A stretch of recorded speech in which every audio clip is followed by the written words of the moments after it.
I'll throw out there. Sorry. If possible, I'd like to get off as soon as close to 9:30 as possible. 9:30 Mountain. Yeah, sounds good. All right, we are live on Twitch. We are back with Descent into Avernus. This is session 5. Characters are level 2. So you all know how this works. Let's go ahead and roll a flat d20, and we'll see who gets the lowest and gets to do the recap. So I see War already rolled a 6 there. I rolled a fresh one because I want to make sure the dice came through. Okay, cool.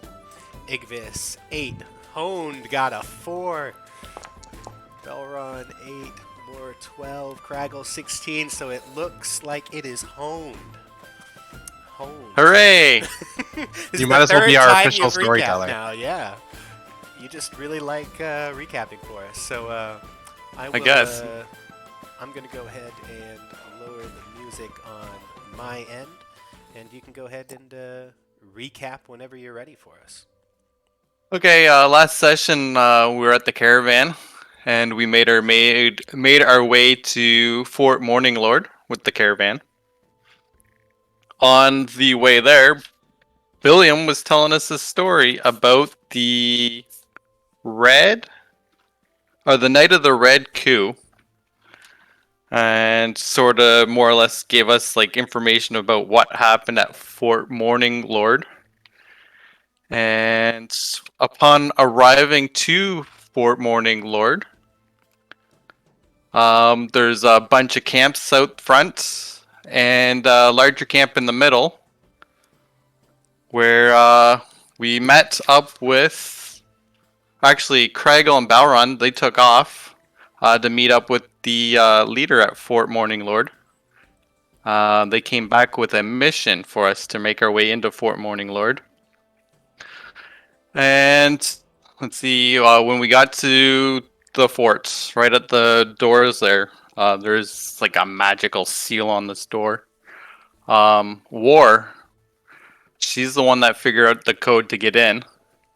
And there's like a magical threshold that when they walk through, they disappeared from our view. And when they looked back, they couldn't see us. And we all took the plunge to go through and see what's on the other side. What else is there? There's a bunch of doors in the courtroom, and at the bottom of I'm going to say like a tower gate door thing there.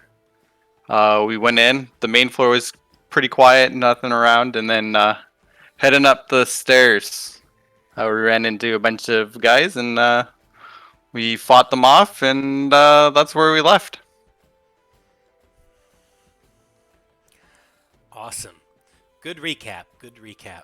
So you guys are inside of Fort Morning Lord. Everything is dark and shadowy, and you are battered and bruised after quite the fight from last time. So we are going to go ahead and switch on over to this map, which is where you guys left off. And yeah, what do you guys want to do?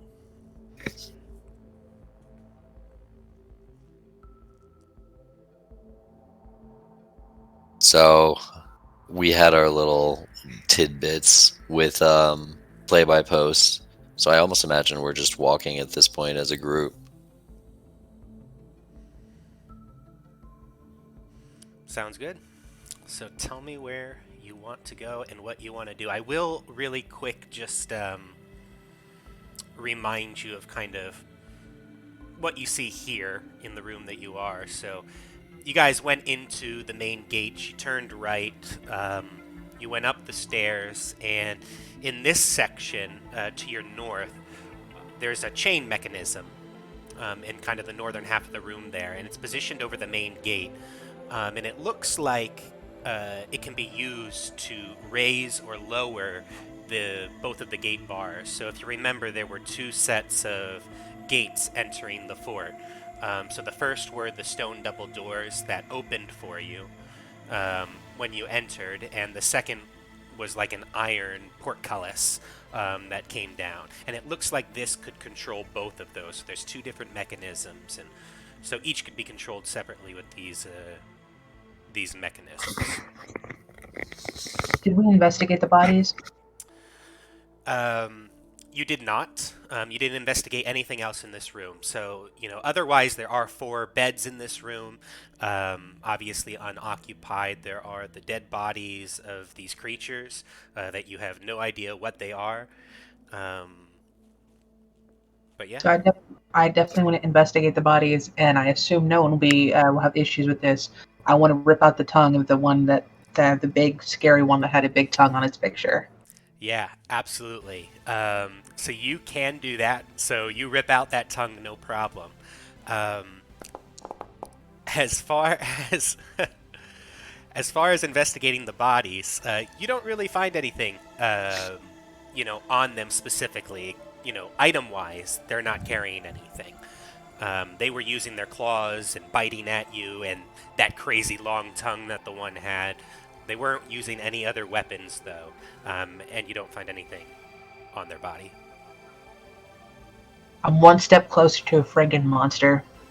I'm gonna go ahead and move up here and just look at these things and kind of try. I'm not sure opening the gates is the best idea at this point. Yeah, and the other thing I'll mention too is the gates currently are open. So when you came in, right? Just again as a reminder, that stone door was closed. You solved the puzzle. The stone door opened.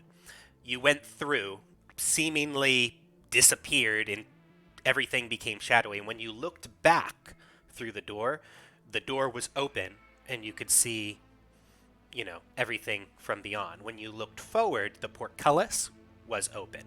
And you would remember that when the stone doors first opened for you, before you stepped through, the portcullis on the other side when you were looking at it was closed. But once you stepped through and seemingly things changed, that portcullis was suddenly opened on the other side. So both are currently open.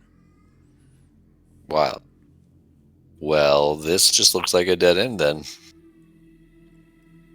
War pokes it very gently just to kind of see what happens. I got shocked last time, so I'm gonna take a step back.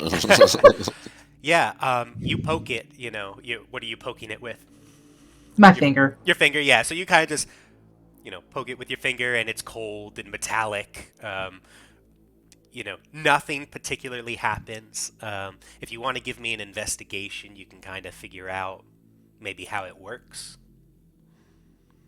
Because I'm definitely, as I poke it, I'm thinking about Igvis being shocked from the sky. And thinking gently poking rather than just full-on grabbing and rattling it. Yeah, so looking at it in a little bit more detail, you're pretty confident that you know how to operate this. So there's basically these big chains that rotate around the wheel, and there's a big wheel there on each machine that you can actually turn, like a steering wheel almost, a big wheel that you can turn, and it will crank the chains up, and you think that you can control the portcullis with those chains by cranking it one way or closing it by cranking it the other way. As far as the other one is concerned, those chains you think connect to a giant bar that you saw coming in so that you could, close those big stone doors, and a big bar would come down and basically seal the doors shut. But sorry. Go ahead. I was going to say, but otherwise, besides understanding how it works and what you can do with it, nothing else really of note about these. Ward's going to turn to the rest of the party and be like, so I know how to open the doors and close the doors, but I'm not sure that's going to help us at this point. We should probably keep looking. I don't see any point yet, but perhaps we can return. I'm gonna poke Belron real quick and be like, "Hey, think you can top us up there, buddy?" What, you need some healing? Just a bit. I think War needs it more than me, but Did we take a rest or? You did No, not. we just finished combat. Okay. We could take a rest here. I would vote for that. Because I only have 10 points that I can give out. It's not really going to help much, to be quite honest. Sure, they can More do. for getting people back up from unconscious, if anything. Yeah. Yeah, I'm fine with a short rest. I got this bed. I'll just sit by the stairs and listen downward for anything unusual. Sounds good. And so how long you resting? Just like an hour? Yeah, I guess that's whatever short rest is for you. Okay. Yeah. So you rest for an hour. You can go ahead and take a short rest. You can roll hit die if you want to do that in order to heal. Get back any abilities that are during a short rest as well. Max heals. Let's go. Nice. And as you're like sitting there during that short rest, you just notice that there's an eerie silence. In You this said area. ones and twos, or just ones? Or what were re-rolls? Ones. So on healing, you can roll ones again. Okay. I'm gonna have to use my other dice. Yay! Thank you. Is there anything during this hour while you're resting? Are you doing anything else in this room? Any other conversations that you're having, or just kind of hanging out? Me, I'd probably just be doing my meditating and then having the play-by-post conversation with War, most likely. Sounds good. I will, pardon me. I'll be keeping an eye out down the hallway to the north here, kind of just as I'm licking my wounds, just keeping an eye on things.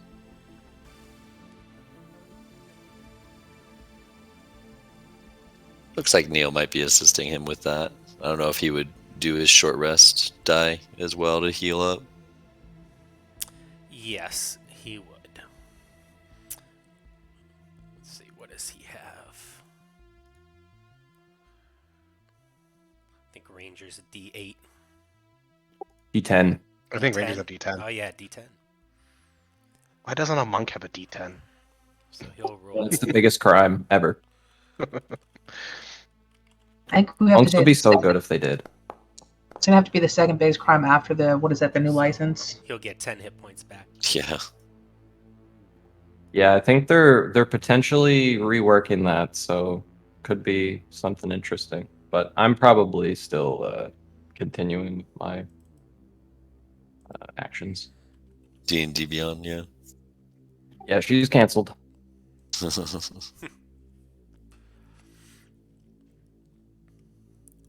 Okay, so I made you guys go through your short rest.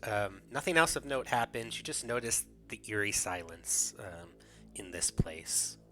You're kind of left to your own thoughts. It's almost maddening. But you get through your hour doing what you're doing, having the conversations that you've had, and free to continue on. I have my key back. Okay, I'm happy.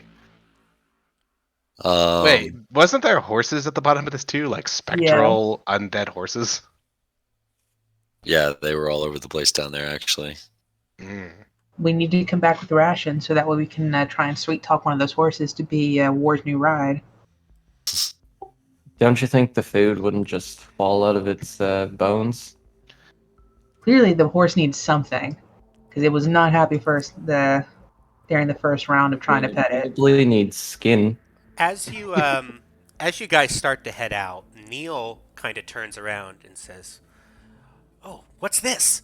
And he pulls out underneath one of the beds. He notices a little coffer, and he tries to open it, but it seems locked. And he says, "Can anybody open this thing?"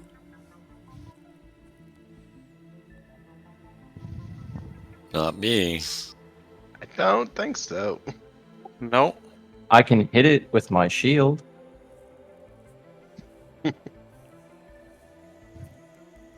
Hang on to it. We might be able to find the key somewhere around here. And like after he did that, he probably just rolled his investigation, but I'll investigate under the rest of the beds. Okay. So go ahead and roll me investigation. 7. Yeah, nothing really of note. In fact, all the other beds don't have anything under them. So Right. yeah. Okay. Might be best to have Belron up front since he's got the plate armor. And then That's maybe fair. War in the very back because she can cover the rear. I'd probably take second to last. Do you mind if War goes ahead and investigates the beds down here? We War's already already checked upstairs. these ones earlier. Oh, we already checked it? Okay. Yeah, I remember that we did that before we went upstairs.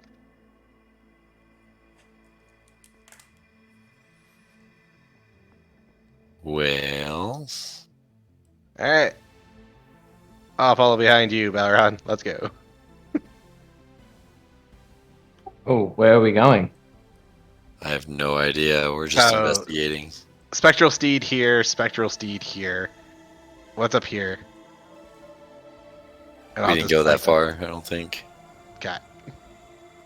Yeah, you guys pretty much came in. You looked through those doors, and that was it. Don't Ugh. get too far, Balron. Just looks like more doors over here. Should we just go back to the first one and see what's inside? Yeah, let's take him in order. All right. Let's maybe like listen on the other side of the door and see what happens. Hello. Oh my god, that's not listening. Hello, is anybody home? Investigation at the door. I roll for hello. Yeah, go ahead and give me an investigation or perception if you guys are listening at that door. Your choice. I definitely prefer. I heard someone say hello. It's the ominous swirl. Hello? of Who was silence. that? It was me. So, Honed, Igvis, Belron, as you guys are listening at the door that you're at, you don't hear anything. But War, from where you're at, you don't hear anything behind that door, but the door a little bit further on over here, Mhm. you swear you hear something coming from over here in this I door, was from where you're standing, and it sounds like there is shifting and maybe some groaning. I was really hoping you were going to say that you hear a different kind of nothing. All right, War's going to pop her head back over and be like, "Yo, there's stuff over yonder way if y'all want to engage." One at a time, maybe. We'll just be circling back if we don't do it now. Yeah, let's start here and then we'll go to the. Is it the very next one or the one after that? The one after that.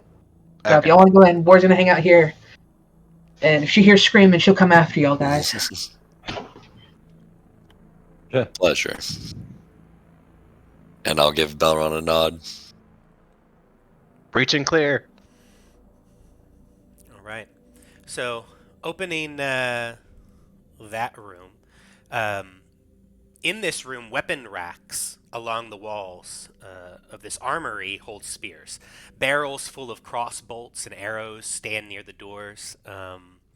Open chests in the middle of the room contain suits of leather armor, and there are several blue and gold shields, which are emblazoned with the symbol of a sun, and a smaller second sun before it in the upper left. So there's all manners of weapons in this armory all over. Nothing of interest to me here. You guys? I'm gonna pick up one of the shields, put it in my bag. Sounds good. Can do that. Yeah, I'm going to do the same thing. Pick up a shield and put it in my bag. I'll assist Manny with this one.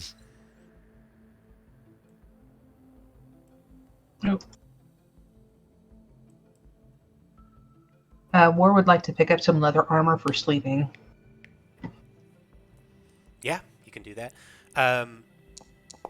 So you're listening to the door, Igvis? Is that what that perception is for? Yeah. And, Sorry, I didn't realize I was muted. me. Yeah. Okay, sounds good. Yeah, you listen at that door, Igvis, and you don't hear anything, but Craggle, you're pretty sure that you hear some shifting and this same kind of low guttural moaning behind that door. I'm gonna put a hand on Igvis's shoulder and kind of hold up my finger to my mouth, and then like kind of cup behind my head, like telling him to listen closer, I guess. I'll telepathically message there is something behind that door. Does it sound familiar when, like, what we just experienced? I don't think so. Interesting. I'll take a step back. Belron! We might have to engage. Who am I engaging? Whatever's behind that door, probably. But I don't even know him. War! Move on up. Yeah, Get ready. I'll offer War to go up behind Belron. Commander told me to stay Already and guard the there. rear. Well, now you can lead. No, you said guard the rear. And now I'm saying take the lead. Well, it's second to lead. War jumps at the opportunity. She knows as much fuss as she may give. She knows she wants to knock down that door and go in there. What did you say? You wanted to knock down the door and get married? All right. After you, ladies first is what they say, right? All right, y'all ready? Yep. All right. Y'all ready for this? Da-na-na-na-na. Oh God. All right. So as you open that door, there are 9 double bunks that kind of fill this barracks, and each has a pair of foot lockers tucked underneath. Doors exit to the north, the west, and the east. And in true Gary Gygax style, the last thing you notice are all of these creatures lumbering about the room. And I will share you just a quick close-up of what these creatures are. But they moan and groan, and they look like they walk a little slow as they look like that, and entrails kind of come out of their midsection, and they have rotted flesh. But as you open that door, they kind of look at you and then lumber towards you to attack. So, if you would be so kind as to roll initiative for me. So I'm happy to roll initiative. Is there a chance we can just close the door and pretend that didn't happen? Well, we can see where people are in the initiative order. And then How did we get Go so to many 3 of us sevens? get 7s. Like Jesus. And then, don't mind me, but I'm just gonna roll these. No. Jesus. Hey, they're just as fast as me. Yeah. Y'all are gonna get in a world of hurt because y'all are gonna go all after those zombie thingies. I mean, most of them have a higher initiative than us, so. That's what I'm saying. Those initiative rolls were. I mean, if you close the door first, you're the highest, right? One zombie matches you. War, your dex is definitely higher than this zombie. So, you will win that tie in initiative right at the top. The dice know. We're going to update this one. So, we'll see what you do here. But we're going to go ahead and begin combat. So, War, you are up first in initiative with that nice roll. So, you open that door. This is what you see. War's gonna take a quick chance. Do y'all want me to close the door and run, or are we going in? I think, yeah, bringing them to a fatal funnel. It's probably ideal. We can force them into the doorway to the outside. All right, then War is going to. I think one of them is close enough. I can hit it with a glaive, right? That's 10 feet. Yep, that one is 10 feet from you, right here. So I am going to swing at that guy with my glaive, and hope that I do some choppy chops. I can't even see that one from where I'm at. Yay! It's literally 10 feet in front of her. The only one I can see is this one. I can't even see that one, but yeah. Yeah, that 21 to hit? absolutely hits, War. Nice. He looks just like the other guy. They all look the same, probably. All right, for 7 damage, and That one over there's got a beauty mark. So you, All right, you swing your glaive like right into its side, and your glaive kind of gets stuck for a second, and it takes a little bit of force to kind of pull it back out of this rotted flesh, and it just kind of goes and continues lumbering towards you. And at that point, War would like to.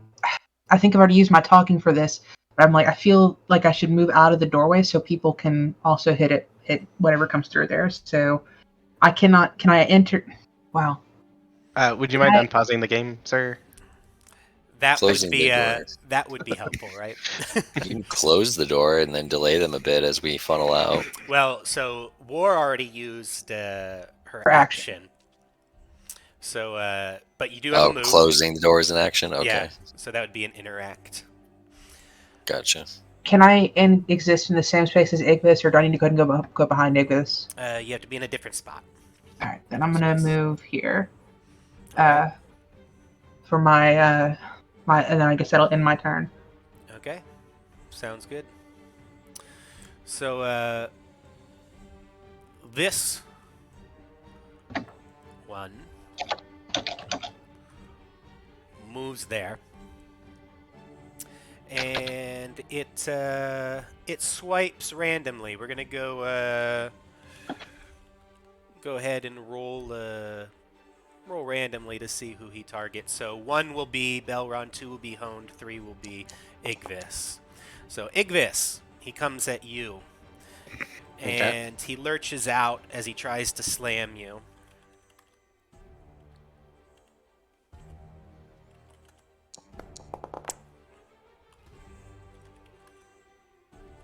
And we're gonna actually might be helpful to do this first. So he misses. Okay. And he misses you with a slam. But another one moves.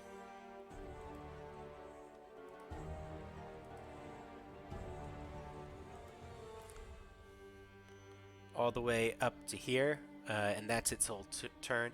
And basically the rest of these all move up to the door, trying to lumber through. I'm curious if they'd be like raid zombies if they tried to dash.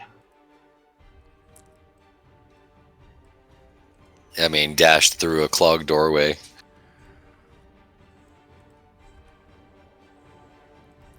Okay, Honed, you're up. I am going to attack the guy that's right there, right in front of me. Sounds good. Go ahead and give me an attack roll.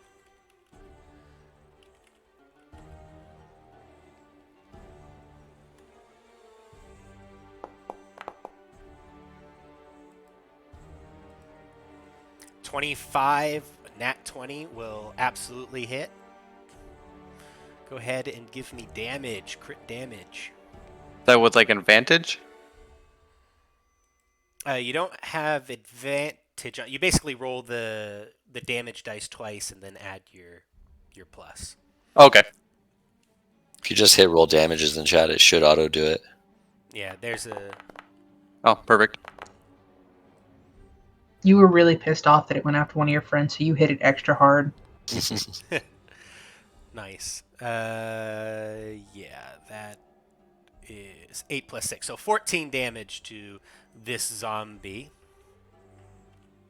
Sweet.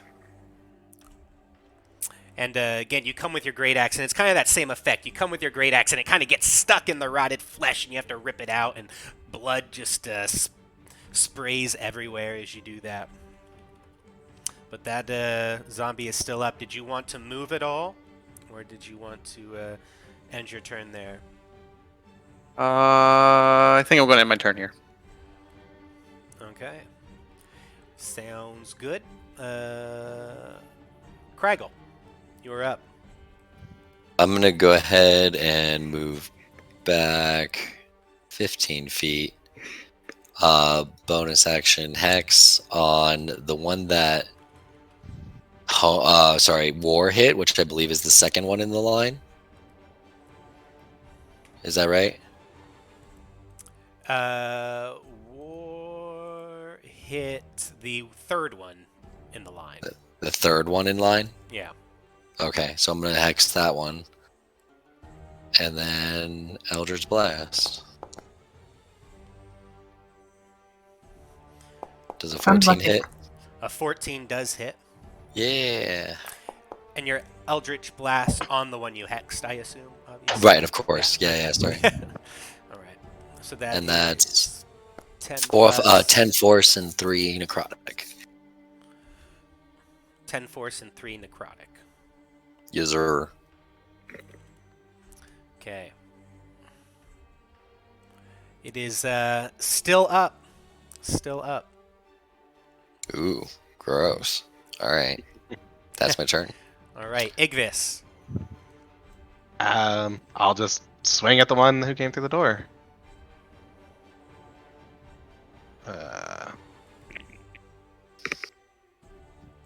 I'm assuming a 22 hits.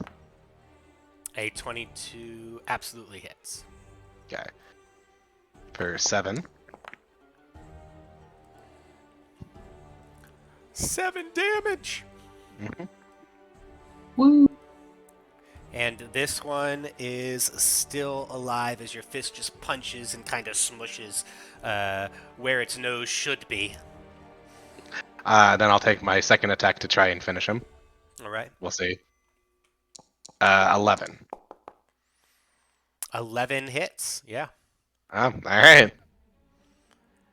Zombies be easy And to that's hit. for hard another to 7. kill.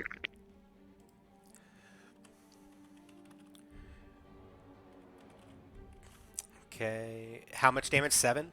Another 7, yeah. So this zombie takes damage, and you're pretty confident that that should have killed the zombie as you kind of come down and slice like halfway through the chest, and then pull out your short sword. But this zombie just seems unfazed by it and continues lurching towards you. Yeah, these things don't want to go down. And you have a 10-foot reach, right, War? Yeah. In that case, I'll just stay here then. Awesome. So this one that is in the back is going to do nothing but kind of lumber in the middle of the pact. Belron.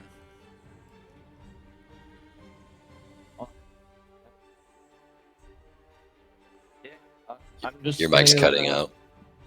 Oh, is it? Now you're good. Is this better? All right. Yeah, I'm going to just swing at the guy in front of me with my long sword, I guess.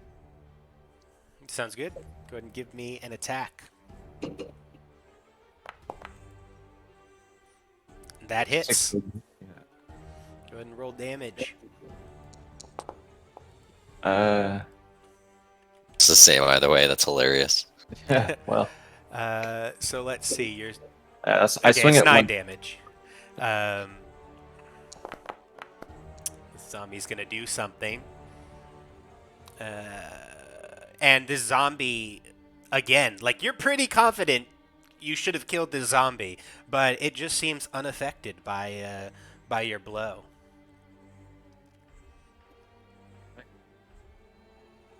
They're real sturdy, right, Belleron? Easy to hit, hard to kill. Neil is up. Neil is going to pull out his longbow and is going to attack with the longbow, which is this to hit. And that will hit, surprisingly, for this much damage. And that zombie, once again, is going to do some magic. And that arrow kind of takes the zombie straight in one of its eyes, and it's just sticking there. War, you are up. Is there anything in this room that seems magical? Well, if you had detect magic, you could cast that, but otherwise you'd need time to actually investigate, look, and study things if you wanted to find something like that. On first glance, everything just looks like normal weapons in this room. Okay. I guess Ward's going to take one more swing at the... I don't know. I feel really conflicted about taking a swing or versus going in. I guess I'll take one more swing at the guy that's in front of Igvis and hope that maybe he just needs more hitting to fall down. Sounds good. He'll save it. He'll fail a save eventually. You just got to keep hitting him. Woo! 25. 25, yeah. 25 absolutely hits. Alright, so I have great weapon fighting, and I rolled a 1, so I assume I am supposed to re-roll. Yeah, go for it. It didn't do critical damage. Yeah. Awesome. Okay, so that one did max damage, and so would I just roll another 10 d10 to for the crit? Yeah, so just 1d10.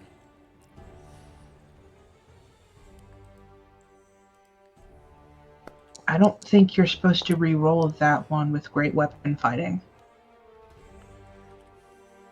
Well, either way, roll or re-roll, the zombie goes down finally. Woo! They're Smash. just really persistent. All right. That is. I'm sorry, War. Did you want to move? Because you could have moved. Nah. I'm good. Unless, Ignis, do you want me to you want to swap places with me, Ignis? I don't know if I can. I would like very much to swap places with Ignis if there's a way to make that happen. On my next turn, I'll move out of the way. Yeah, he can move on his next turn, and then you can move in on your turn. Okay. This one, though, is going to move up, and we are going to go ahead and randomly attack Belron, Honder, Igvis. 1, 2, 3.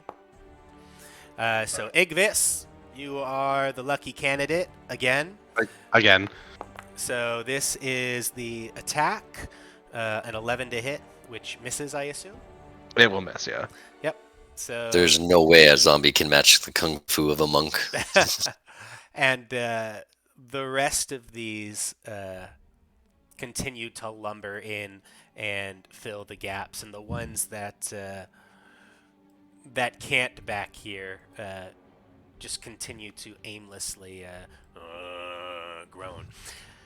Honed, you're up. Yeah, I'm going to attack the guy right at the door there. Go for it.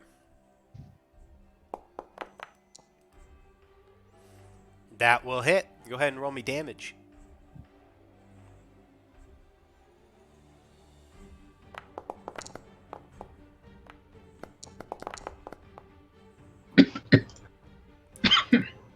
So that is 14 damage. Perfect. And you take a nice chunk out of this zombie. You staying where you are? Are you moving? Yeah, that's correct. Staying where I am. All right, Craggle, you're up.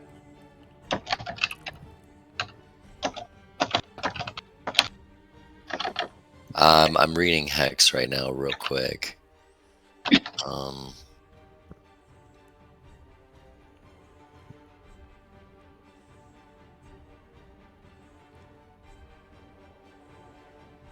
So the rule is written for hex is whenever I hit with an attack, it does the hex damage. Does Mind Sliver count for that? Because Mind Sliver is a save.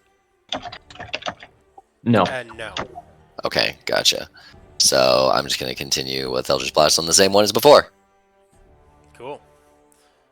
Does a 14 hit? I believe it does. Yeah. It does. 10 force damage and then hex damage. 2. It's 12. Okay, on the one that you attacked before.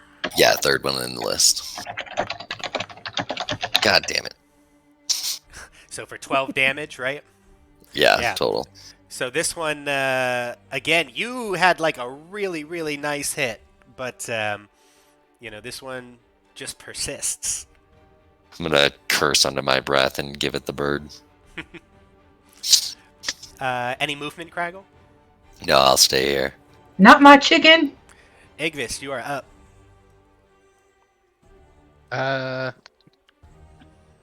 Okay. I have a quick question. Yeah. How tall is the ceiling in this room? Ceiling is 10 feet. So would it be possible for me to like fly up above like Hone's head, for example, and still be able to attack him? Yeah. Cool. Do that. I'll do that since I'll stay in melee range with him, and I will attack at the zombie still in the door. Okay. Short sword. Sorry, I'm like all up in your space, Honed, but I'm like, we can share this spot. I can fly over you. That's okay. I'm not very tall. 13 will absolutely hit. Okay. For 4. 4 damage. Mm-hmm. Short sword slices it. It is still up. Okay. And then an 11 to hit, which you've determined it already does. Yep. For 7. For 7. And this zombie, go ahead and try some voodoo magic. And again, like you feel like you should have killed it, but it persists. Okay. Well, that's what I got. All right. This zombie will move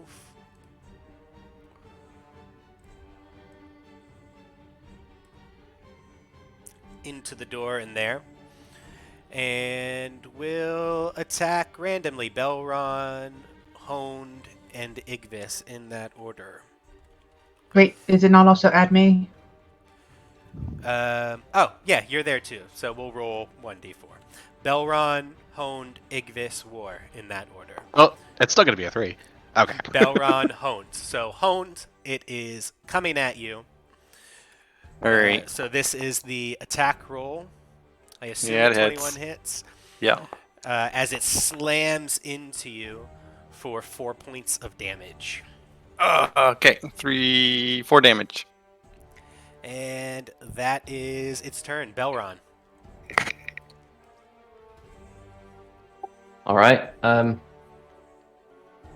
What was the one that who Igvis hit? Was it this one? Yes, it's the one right in front of you. All right. I'm gonna keep swinging at that one with my long sword. At the head, though. I'm swinging at the nape. Swinging at the head. Go for it. Yeah.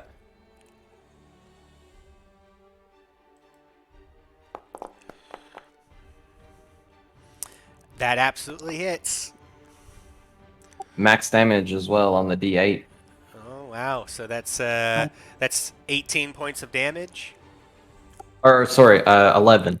11. Point. Oh, okay. Yeah, I rolled a 18 to hit, 11 damage. And that one goes down. So you slice its head off and then come down once more straight into its skull, just for extra measure. Awesome. As I do that, I kind of like kick its torso back into the other guy, and I'm gonna move up, right there. Nice. Neil is up. Neil is going to go ahead and take a longbow shot at the one in front of War, Igvis, and Honed. So he is this. to hit. So that absolutely hits for that.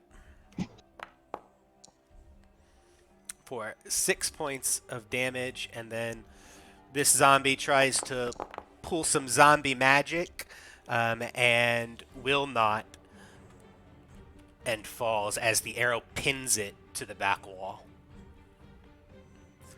Will you kneel? And War, you are up. War is going to take her glaive and War is going to take her glaive, but let's see. Am I able to move through the space?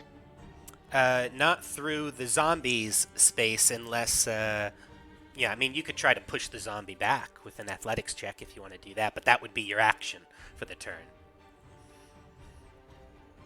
How many have we killed?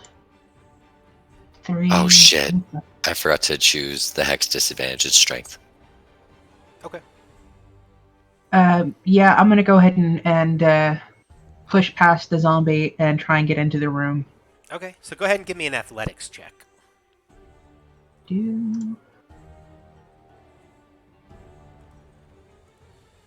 For a 17. I'm going to shove the heck out of that zombie.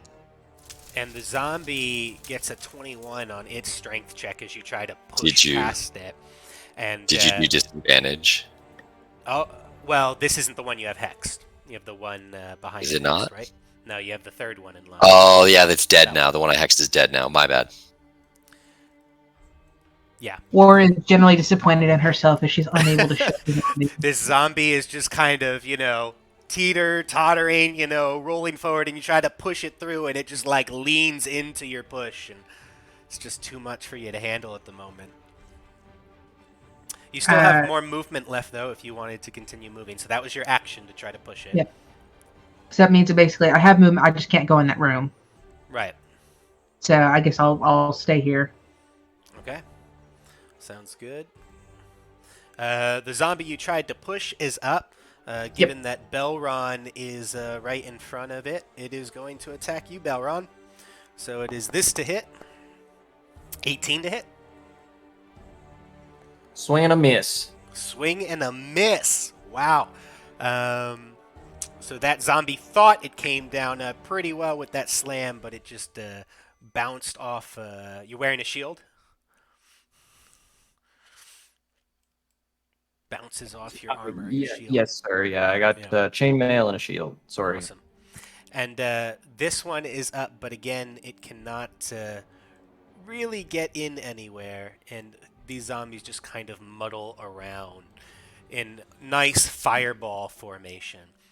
Honed, you are up. I'm just gonna hold my turn. I can't do anything. Sounds good. Craggle. Okay, so bonus action, move the hex to the one right in front of Belron. All right, cool. And then fucking Eldritch Blast for another 14 again. That hits.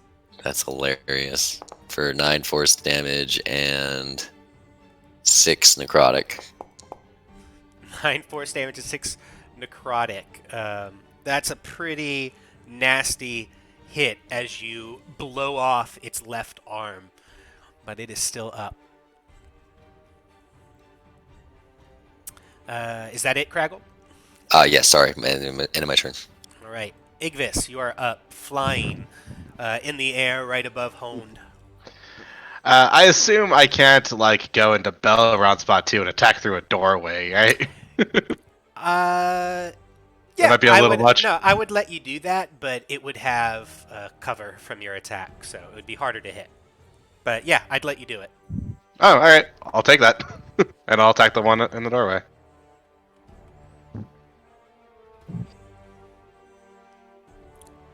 You paused the game, DM. My bad. There we go. I didn't know if that was intentional or not. So 19 to hit. 19 will absolutely hit. Okay. For 7. I'm getting lots of 7 damage. 7 damage to this guy, and this one is going to try to pull some zombie magic. And will pull some zombie magic. And Hit him again. go for it. 18 18. That will hit. for another 7 damage. Jesus. It's pretty consistently 7 damage. I'll take it. And this time, it does not pull its magic, and it goes down. And that was your hexed zombie, by the way, Craig. Yeah, Just yeah. a reminder. And then I'll just float back 1 step and land behind Balron. Cool.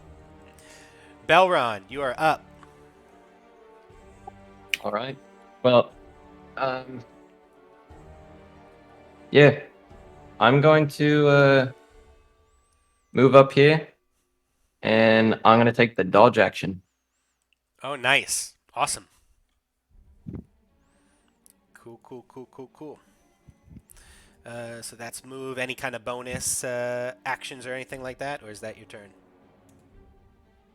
Yeah, that's it. I guess I take inspiration from my de facto squad leader, and I flip them off. Nice. Neil is up. Neil is going to move here and is going to attack with his longbow. All these things are going to have cover through 2 things and through the doorway, though, against this attack. That is... He does this to hit.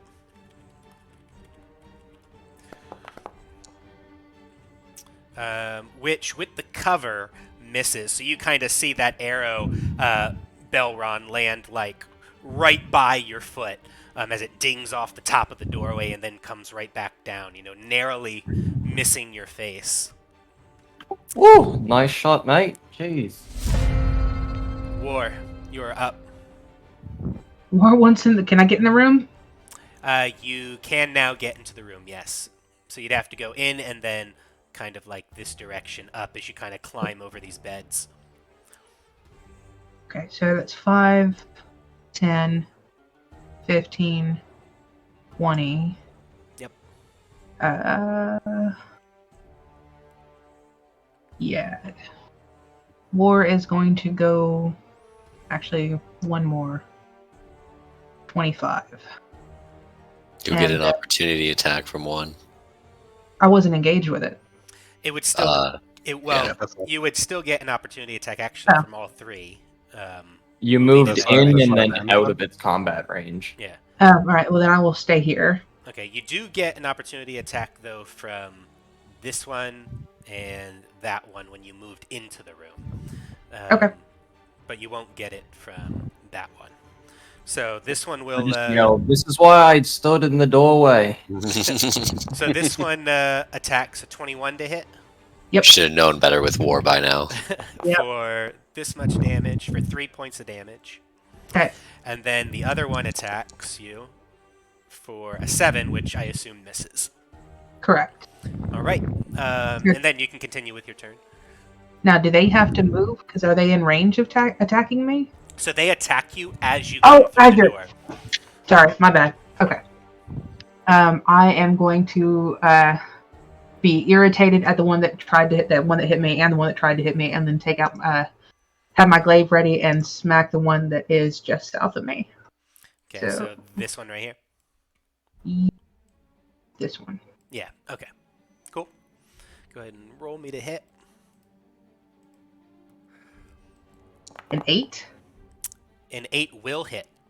Oh, okay. Yeah, these zombies are pretty easy to target and hit. Not very nimble, and are not wearing any kind of armor. For 10 damage. 10 damage, and that's a pretty nice shot, but the zombie is still up. I think that's going to be my turn. All right. So this one is going to attack you, Belron. It's going to have disadvantage, but a 10 is going to miss anyway, right? So some reason that came from you, but This one is going to attack as well at disadvantage, so an 8 will also miss you. And this one will also attack at disadvantage. So roll that twice, and will also miss you. First, the second 2 miss you thanks to that disadvantage from the dodge. And this one's going to go ahead and attack you, War. Yep. And with a 5, that will also miss you. Honed, you're up. I am going to move into that room. Yeah. Cool.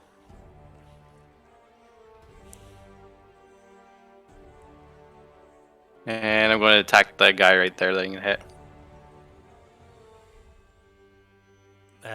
This one right here. Yes, sir. All right, go ahead and roll me to hit.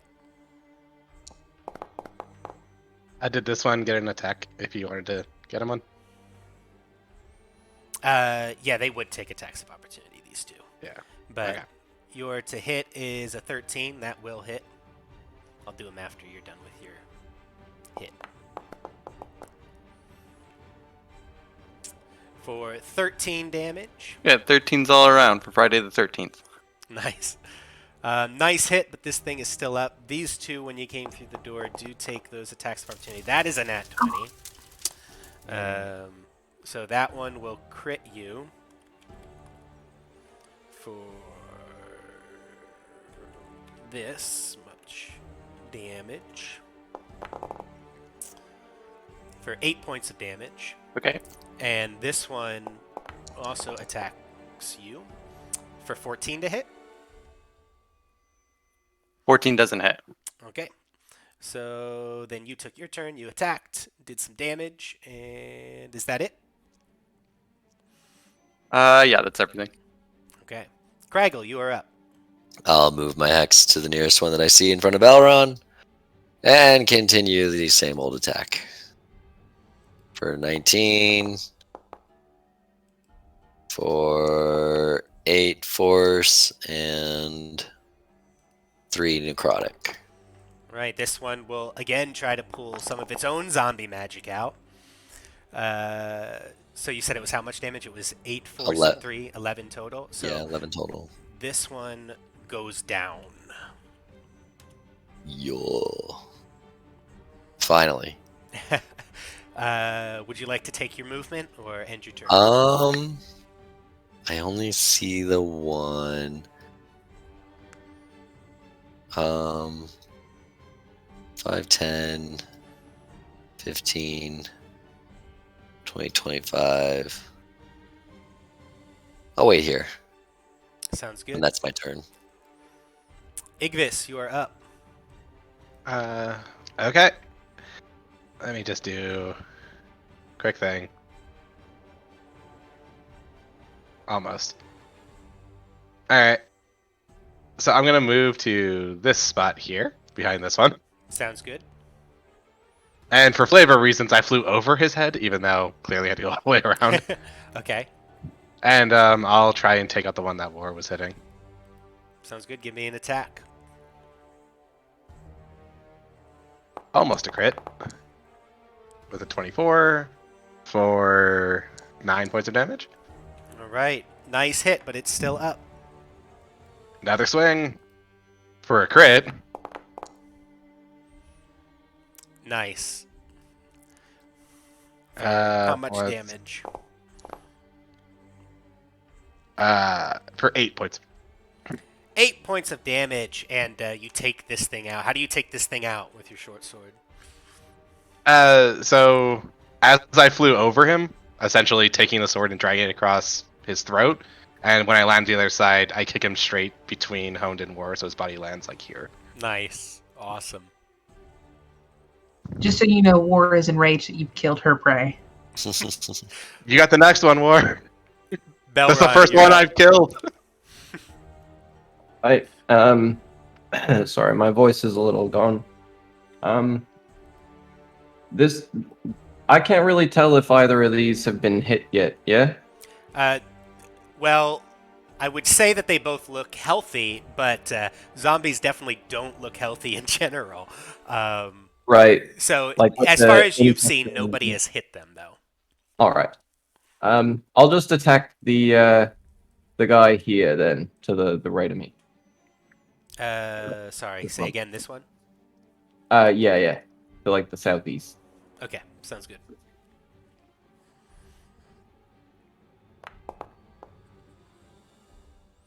Nine Does a hits. 9 hit? Oh, It jeez. does. Okay. I think we've all been surprised that we're like, wait, an 8 hits them? I think I got 4. 4. Yeah, Or- 4 slashing damage. All right. Still up. And I'm gonna stay where I am just so that they can't get into the room. Sounds good. Neil is up. Neil is going to move into the room himself.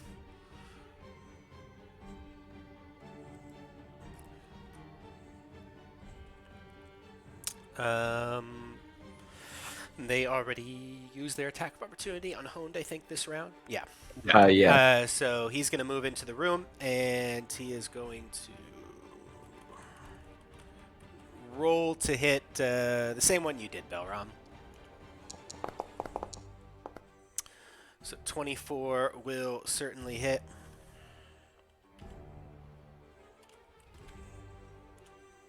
For this much damage. For 7 points of damage. As an arrow sticks out of the knee of the zombie. War, you're up. Woo! War is going to move 5, 10, 15, 20, 25 to Hyun. Cool. And take the glaive and I assume roll at advantage? Yes, if you're attacking that one. The one directly... Yep, north between of the two you. of us. Yeah. 14. Unimpressive. It does hit, though. Yep.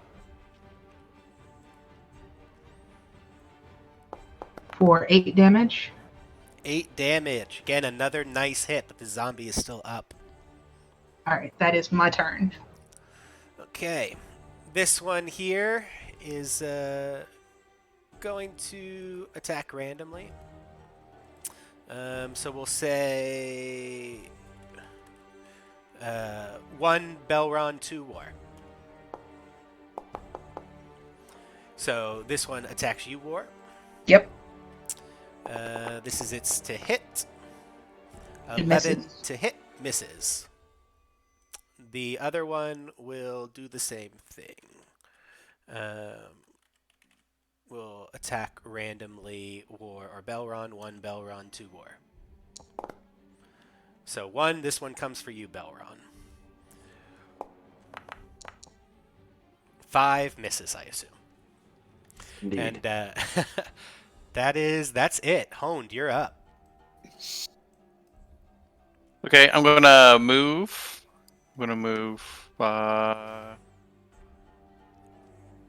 Right to there. Does give me an advantage on this It does. one guy? It Okay. does indeed. And I'll attack him. Sounds good.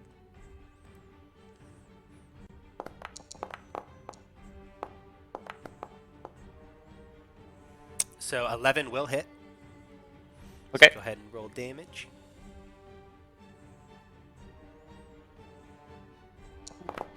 $15 damage. Woo! 15 damage. And the zombie will try to pull off some zombie magic. Most likely not. And he does not. And your 15 damage kills that zombie. How do you do it with your great axe? I just do the overhand chop right on the top of the guy's noggin and just watch him drop.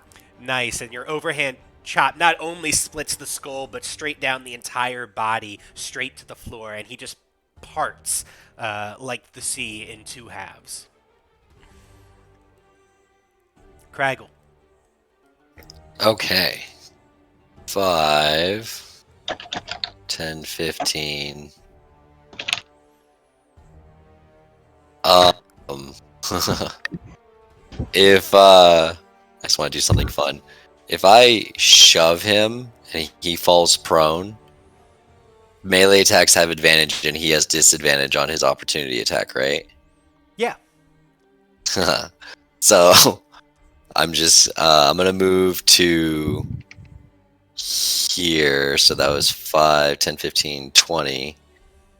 I'm gonna move my bonus action hex to him so he has disadvantage on strength, and I'm gonna shove him with my action. Nice. And I think that's just is that a contested acrobatics or athletics or It is a melee attack, I believe. Let me just confirm that. If anybody knows off the top of their head. Yeah, so you make an athletics check. And it's just opposed. Either my athletics or my acrobatics. okay. And I think we both know that it's not going to be acrobatics. 13. So this is his athletics check. 11, so... At disadvantage? Yeah, either way, he loses because he Okay. got an 11. Yeah. Sick. So yeah, he falls prone. And then I'm just gonna like look down at it and sneer, and I'm gonna move 5 feet this way, and he gets I guess a disadvantage opportunity attack. Yeah. That's great. So at disadvantage, Oh, he misses. Heck yeah. there you go. That was genius. And I'm just gonna say sick 'em boys. That's fantastic. I love it. Igvis, you're up. So I'm gonna really debate about going to finish it off. Like, War got ahead of me. So I'll just be like, "You got this, War," and I'll step back and lay on one of the beds. All right, you lay down on one of the beds. I'll prepare a dart just in case it, like. I'm gonna look at Ignis. As I by gave you an accident. order. No, I'm, just I'm too kidding. close to that. I'm too close to you for that dart. Watch out. He's got darts. I'm gonna prepare a dart just in case everybody fails and I see Brilliant. War miss. When you need to kill every motherfucker in the room. Ignis dart. All right, Belron, you're up.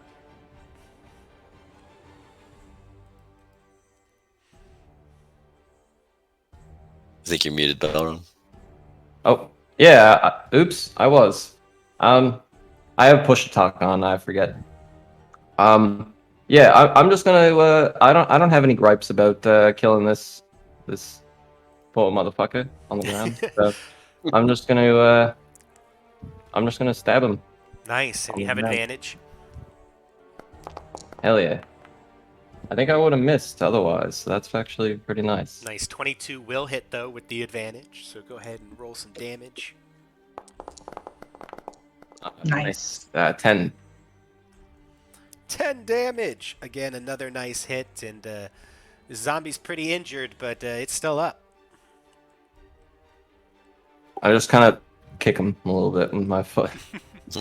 And he just kind of then- lumbers and hits the wall a little bit. And then I'm gonna stay where I am.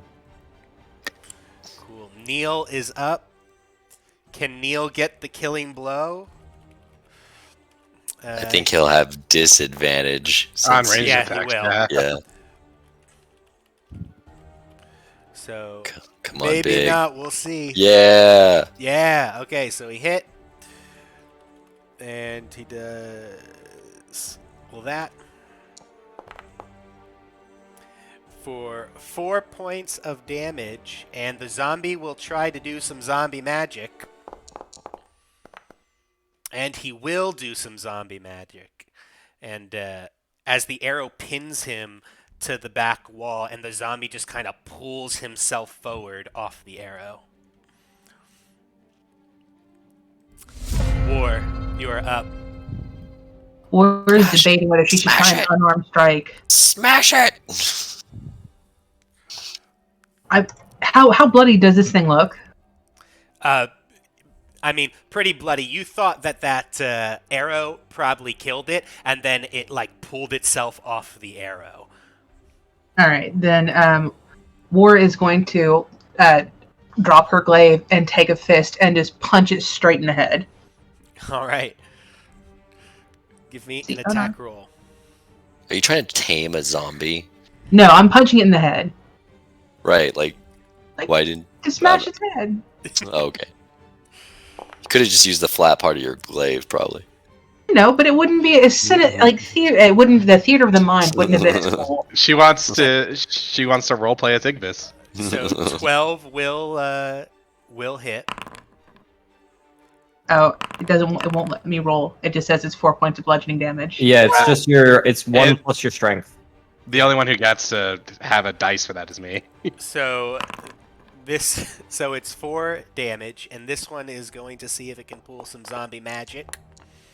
And it will pull some zombie magic as you punch it in its head, and blood spatters back onto Belron, and it just kind of lurches back towards you.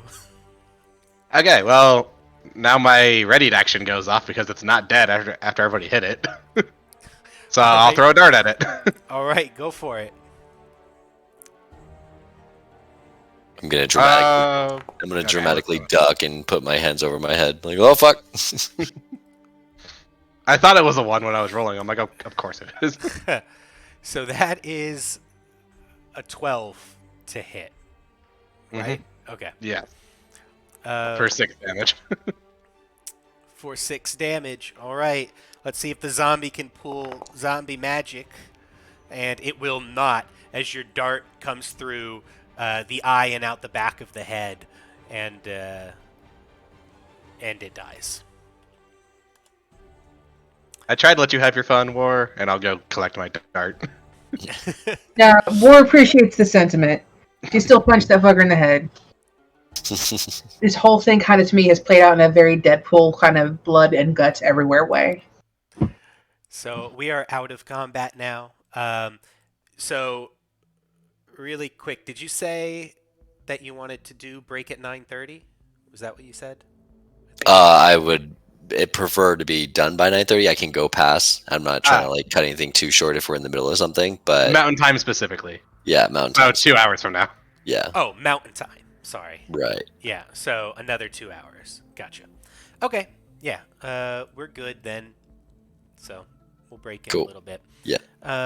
Yeah. So what do you guys want to do? You guys just killed a horde of zombies. Investigation. What Like the specifically are you investigating? I'm looking for shiny shit all over this room.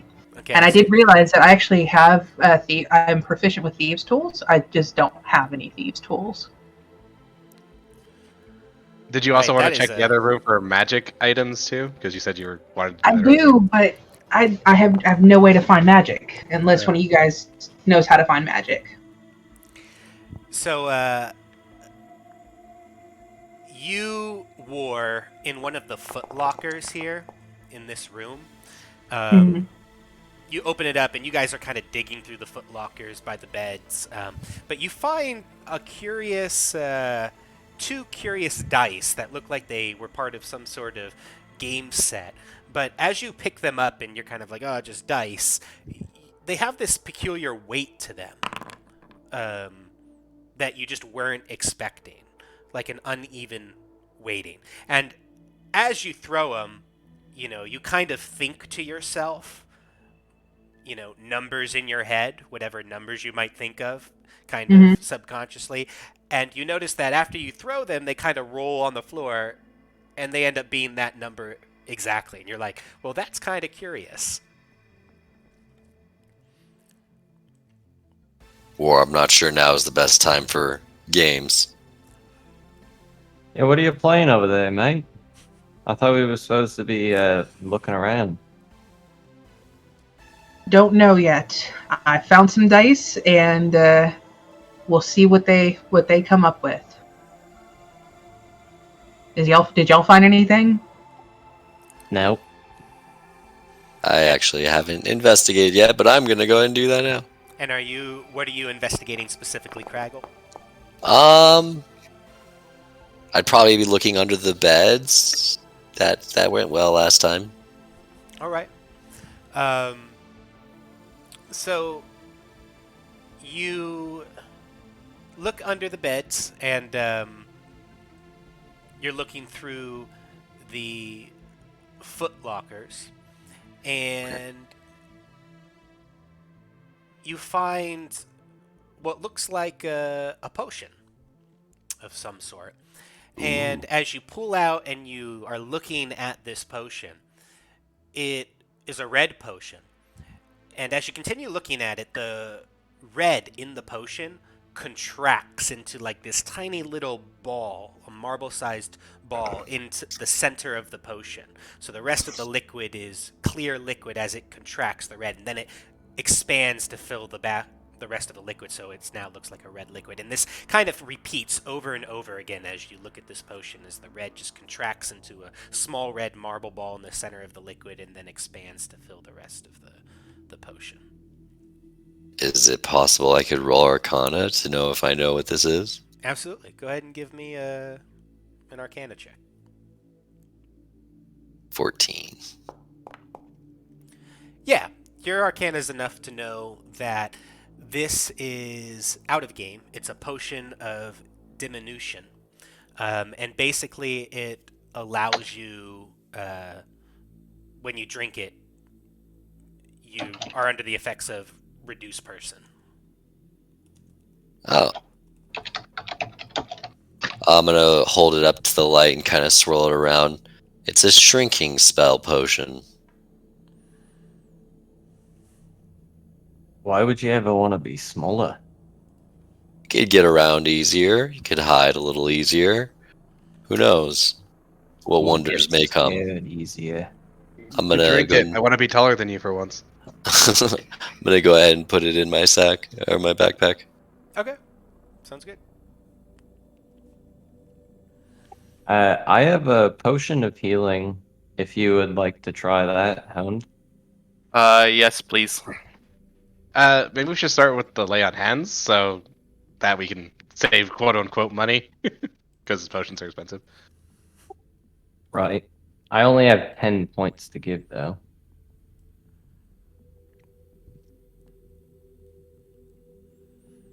Fair. And Rhea gave me this one for free. Do you get that back after a short rest or a long rest? A long rest. Okay. So I think the potion is probably the best option right now. That's what I'm saying. It's like I can get people back up 10 times with my lay on hands if anybody dies. But if I use the potion of healing, then that's just one person that I can take back. Right. Right? Yeah. That's all I'm looking at. I just don't want anybody to die. So I will give Hone my potion of healing. Okay. I'll take it. How do I do 2d4 potion? plus 2. 2d4 plus 2, okay. Ooh, I have a macro for this. Whoa. If I click that and you click the 2d4 plus 2, it will automatically roll the potion of healing. Nice. Want to roll one more time so you get your left number? Or your right number, I guess you rolled a 1. You did roll. Oh, you I can roll know what you're saying. 1d4. Yep. So just roll 1d4 and...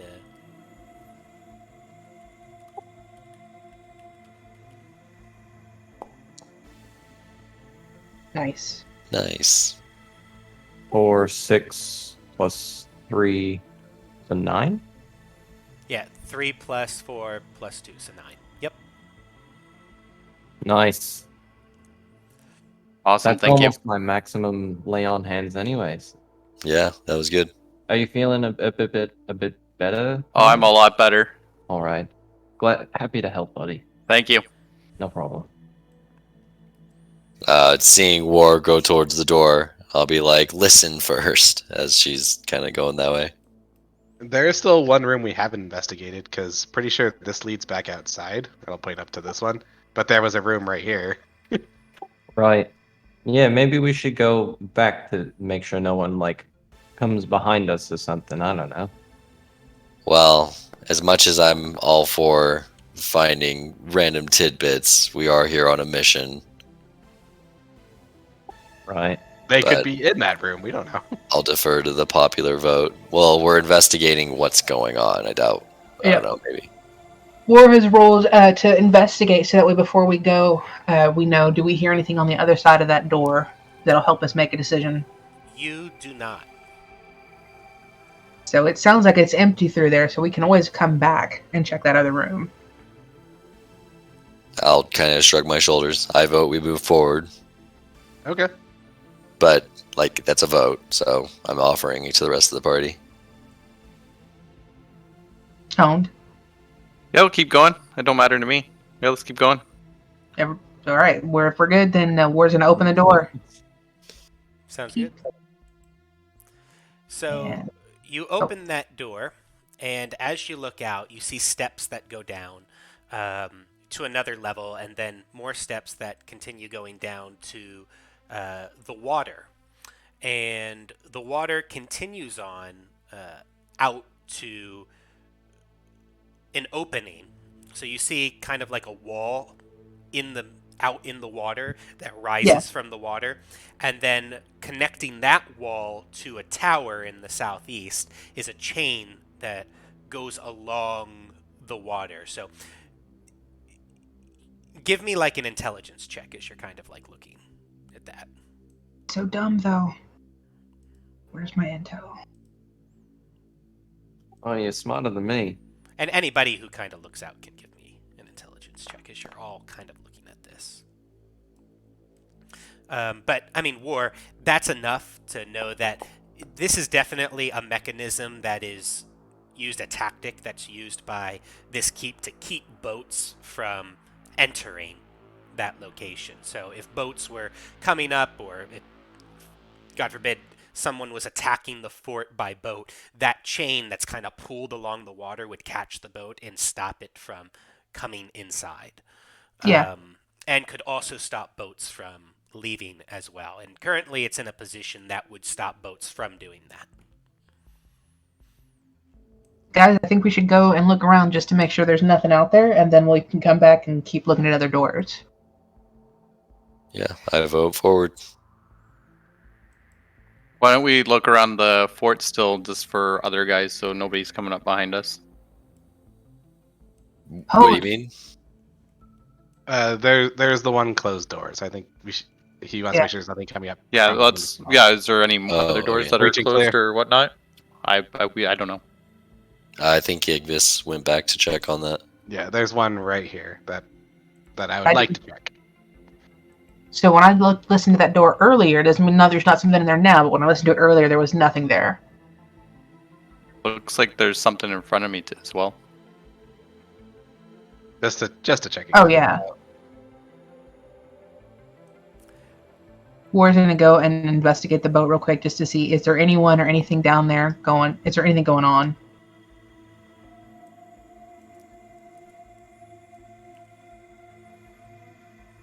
Yeah, Oh. so Igvis, you're listening to that door with this one here. that perception, that 12. So you don't hear anything behind that door. War, as you look at this boat, it looks like just a small wooden boat, and there's nothing in it. It's an empty, small wooden rowboat. Okay. So Belleron, you open it. I got your back, just in case. Honed, just so you know, because you were over, like, up here, Yep. looking north, and, you know, War, as you kind of go up there and Craggle, you pass. There are windows on that building to Okay. the north, and kind of as you're looking through those windows while you're up north, it looks like it's some sort of chapel inside. Okay. Place to go get engaged.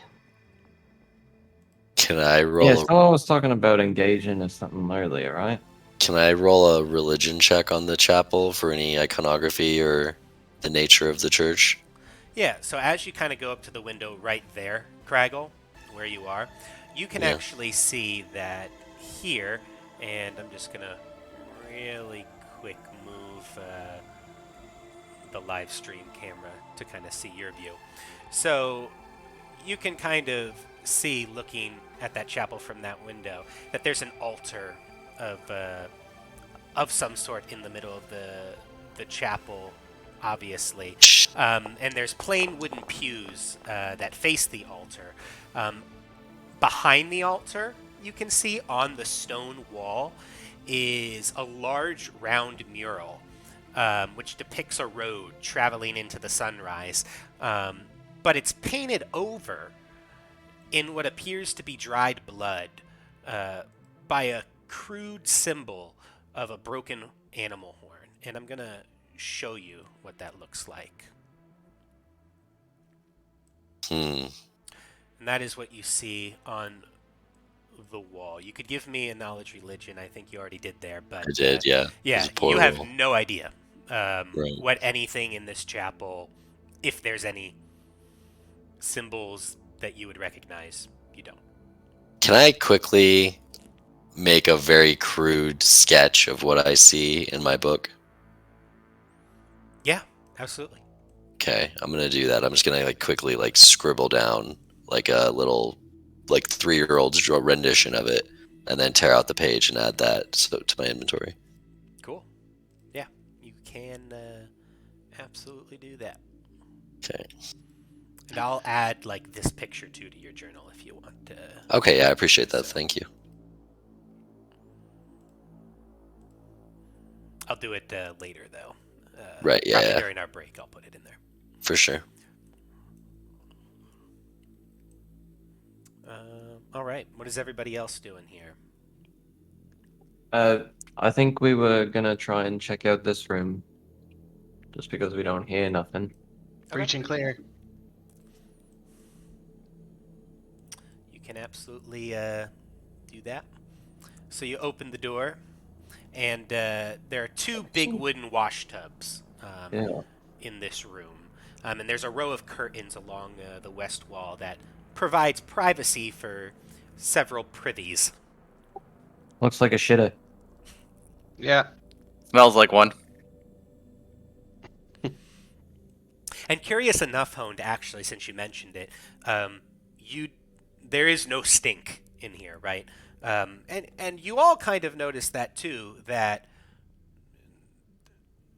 you kind of lack that sense of smell as you've been kind of perusing this compound and this castle and moving around. Your sense of smell is dulled.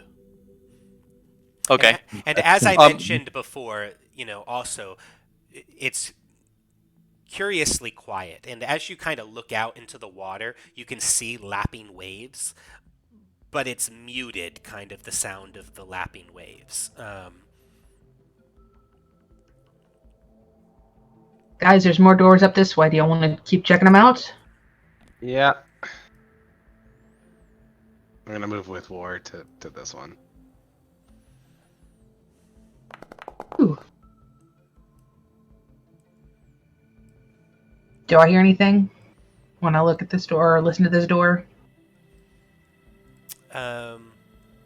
Yeah, so you listen to that door and you hear nothing.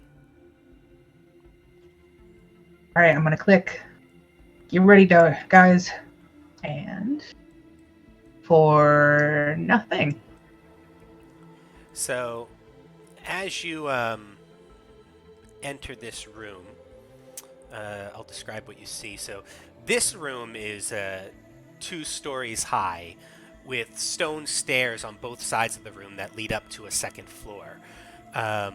Heavy double doors lead to the east to the castle yard where you came from, and there are 2 interior doors that open to the west. At the west end of the room, a large wooden chair sits behind a wide table littered with papers and discarded plates. A second table, 2 other tables, long enough and furnished with benches, are in the middle of the hall. The walls are painted in blue and gold, decorated with tattered banners showing nautical designs. And I'm going to move Neil as well here into the room to fix the live stream camera. So that is what you see. War plops down in the chair and then takes her glaive and backs it on the floor. I'm Craggle. I give commands. And you notice that is a wooden desk. There are all kinds of drawers and everything in that wooden desk as well. I'm gonna walk up to one of these wooden tables and do a little bit of a breath fire and on the table and like, oh, I'm war and I burn down buildings. And I'm gonna stamp it out. All right, so I guess I should investigate the desk and see what all is in his desk.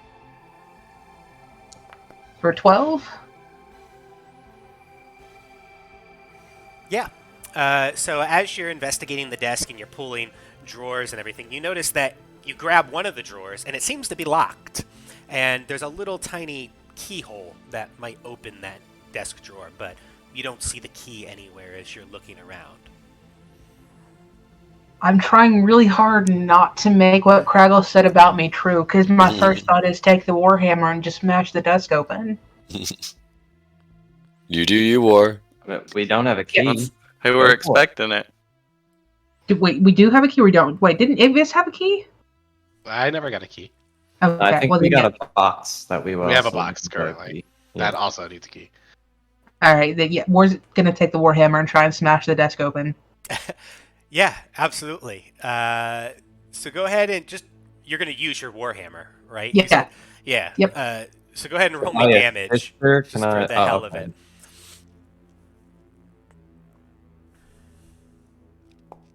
it. Wait, re-roll on ones. So, try that one more time. There we go. An 11 damage to the desk. Yeah, so you come and you smash it with your warhammer, and you shatter the desk. No problem. It's a wooden desk. And that locked drawer, that portion of the desk just splatters, and you can see, like, papers that just kind of flutter everywhere. Let's see, who's over there? Belron, Igvis, and War. Give me... Who has the higher passive perception amongst you? I have a use passive perception. I have Yeah, a 13. passive perception. But where did Craggle go? 13. What's yours, Belron? 10. 10. And War, what's your passive perception? 10. 10. So, Igvis, you notice a peculiar paper on the ground, and you recognize a name on it as well. I am going to do this. And you pick up this piece of paper. So if you go to level 2 handouts, so upper right, you go to the journal section, and there's a handouts folder, and in there's a level 2 handouts folder. In there, there is a letter that I have just given you access to read, and only you. And you notice the name that it is addressed to, which I might pronounce this wrong, but I haven't read it. Yeah, do you remember that name by any chance? Because I can tell you. Well, first of all, would you read this out loud or would you keep it to yourself? Because then I don't have to go through any of this. I would read it out loud. Okay, so in that case, I will also just share it with the rest of the group here.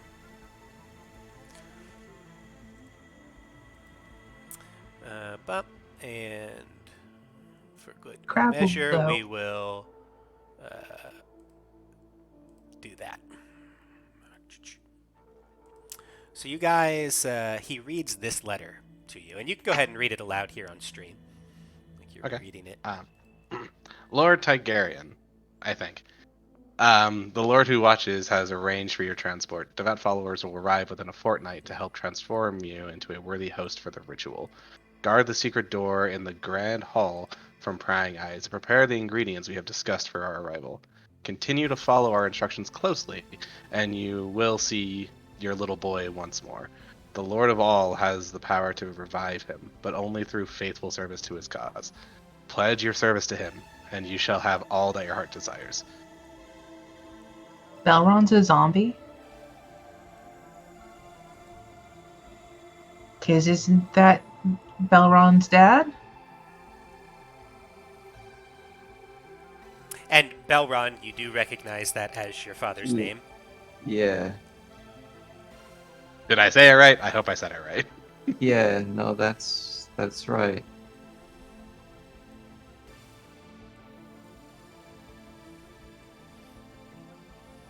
kind of just You don't have a brother, do you, Belron? Not that I know of. Okay. So How we're old are you? 27. Okay. I think. Hold on. I think you were 18. 27. Yeah. You're 27? All right. Gotcha. Okay. Yeah, okay. That's right. I had to think for a second. Also, where in the world is Craggle? Thank you, Well, Lord, for okay. bringing that up. So I didn't want to interrupt, but once they started, pretty much immediately after War started smashing the desk, I would have walked out and gone ahead and opened this door to the chapel that I saw. Okay, everybody that's in the main hall, stay where you are. Like, don't move your characters. And Craggle will kind of jump over to you because this is happening when Right. they're all While doing they're all doing this, this, yeah. just so we can catch up in time. So again, kind of like I explained before, you open that door and you see that big symbol on the wall that I showed before, which I'll just share again so it shows on the live stream. You see those wooden pews that are facing this large altar, which doesn't really seem to have any specific heraldry or any symbols on it that you would recognize. Otherwise, it appears to be an empty chapel. I'm gonna approach the altar and just kind of investigate it more closely. I can roll investigation if you want me to. Yeah, go for it. Oh, not great. Yeah, so you investigate the altar. And as you're investigating the altar, the area already is kind of swirling with this black mist, right? But as you're investigating the altar, that mist you notice out of the corner of your eye. Give me a perception at disadvantage. Oh no. Um,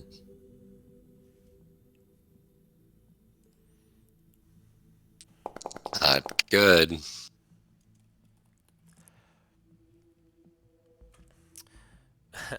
So, two areas of the darkness to either side coalesce into the shadowy dog-like figures. And they reach out and attack you as darkness just pools in their eyes and black smoke seems to come out of their mouth. And I'm going to share this with you so you can kind of see what I am describing here. Oh, Lovely. So, what I am going to need is initiative. Oh shit. And I will take that initiative from everyone. Not good. Oh man, I'm getting screwed on the rolls now.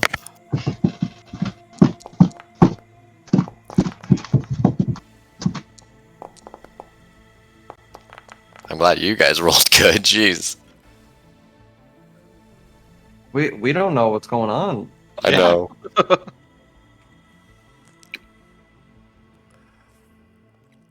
We just have to wait for the first yelp, and then we'll be like, wait, what? Imagine shadows are very loud. That's what I've heard. And don't mind me, I'm just going to roll some die. Oh no. Oh no. We don't know how many of those he's actually using. Yeah, maybe some of them are like cripples or something. Yeah. Yep. Honed, you didn't have your token selected when you rolled initiative.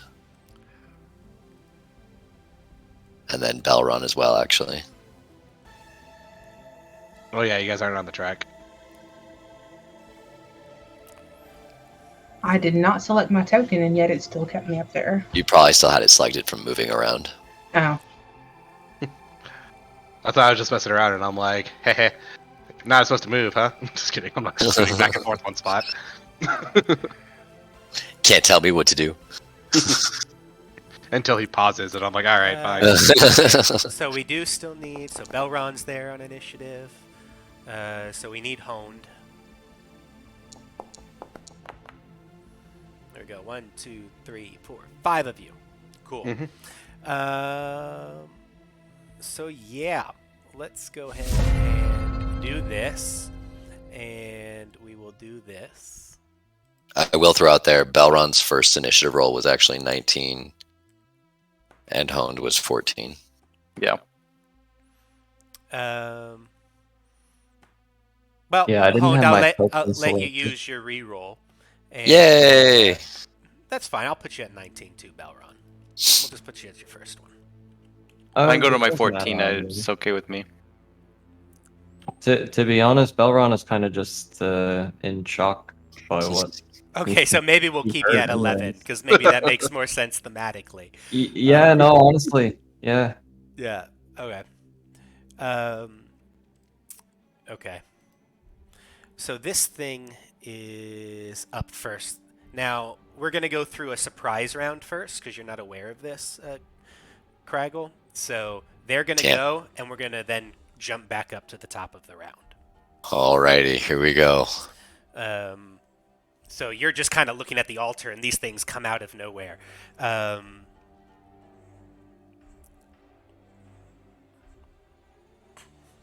So this coalesces, and then it bites at you.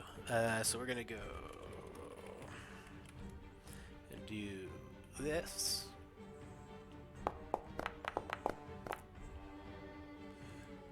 So a 7 will... Misses. well, actually, it's going to have advantage on Advantage. this. Surprise, damn. Yep.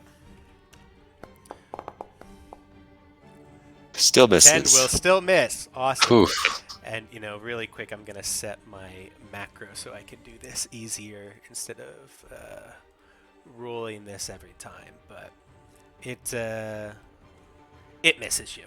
The other one is going to attack you. Okay. So we go basically through the order as this is the surprise round. Would Craggle at least get the opportunity to be like, guys? So this one You hear just a little girl scream. will attack you with advantage. And that hits. So we'll make sure it's not a And natural, it which it crits. is. So that will, Jesus. it's going to roll, oh boy, it's going to roll this plus 2d6.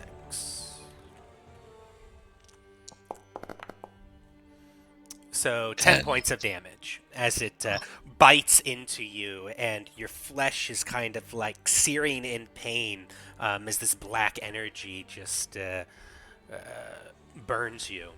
Yeah, I definitely scream. Yeah, you go, ah! Then the top of the round comes. So now everybody will go. And this other one here is up first. Is this the one that missed or no? This is the one that missed. So Shit. it is going to get advantage because it is flanking you. Shit. You should have saved for the And that's going to be a nat 20. Are you joking? So I don't have to roll that again. But it's going to be this. Oh, man. Plus 2d6. For a total of 11 points of damage. And Craggle's scream is suddenly cut silent. He's like, ah! And as kind of like the darkness comes in your eyes as your image fades, you see this this dog right here fade basically from existence. The kind of the blackness dissipates and it goes invisible before your eyes darken. Awesome. All right. So you guys hear that back in the main hall. So, Honed, you are up. Okay, I'm gonna holler, Craigle!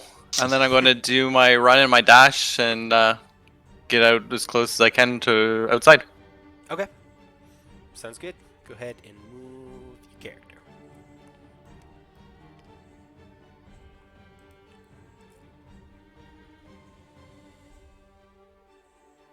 That's all I got for movement. I'm just gonna hold my turn. Or, that's all my turn. All right. Next is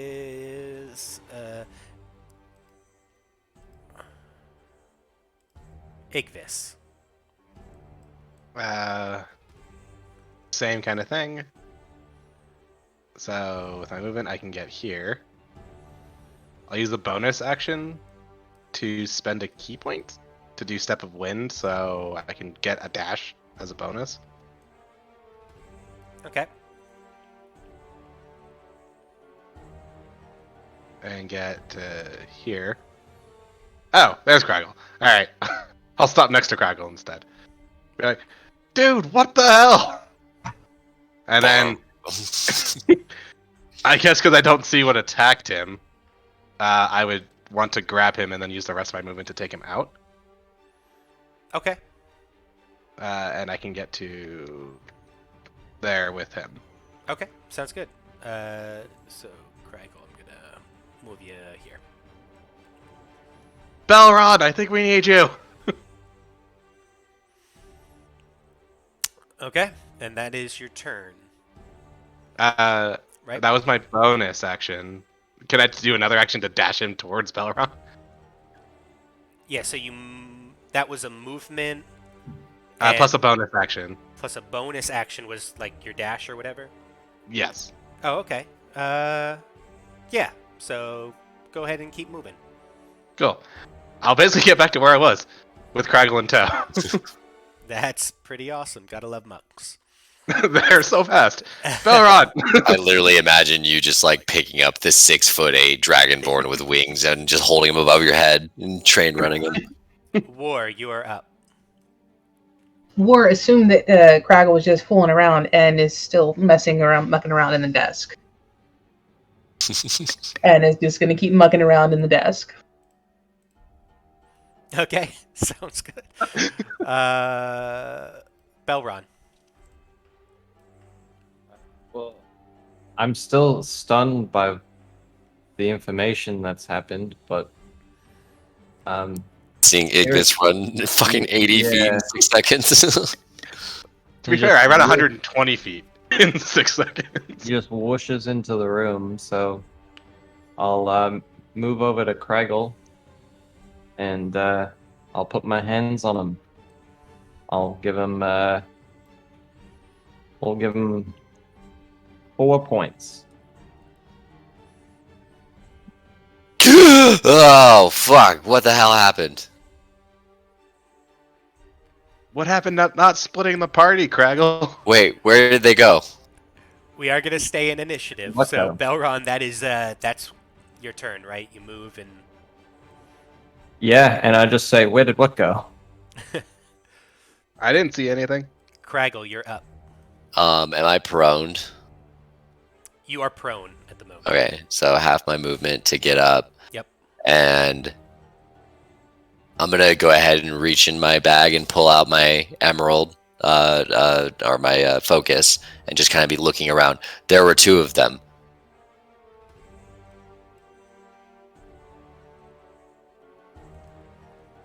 And I guess I will ready. Yeah, no, I'll ready Mind Sliver, since I haven't put up Hex yet. Okay. For if I see one. Okay. If you see the dogs. Yeah, if I see one pop up, Okay. or if I see any weird fucking shadows, I'm probably going to cast it on that. Okay.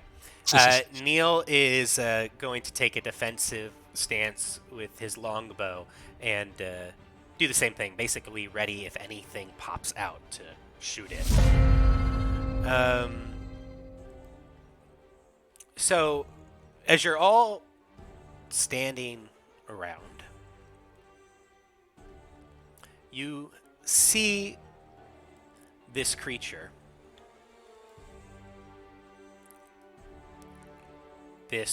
I should say, you see this shadow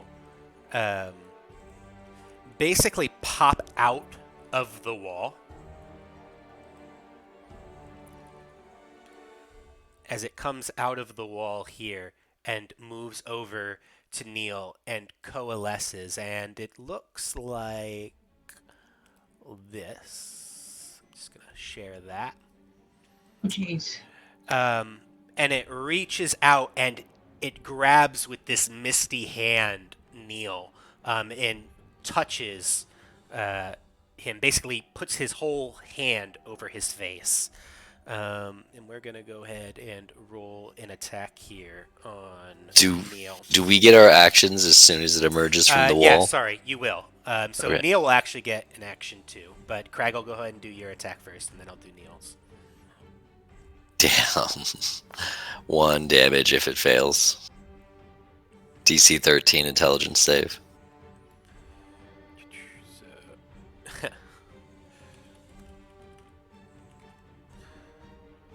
intelligence save, you said, right? Yeah. So 10. And so it takes 1 damage and it gets 1d4 What to kind its... of damage is that?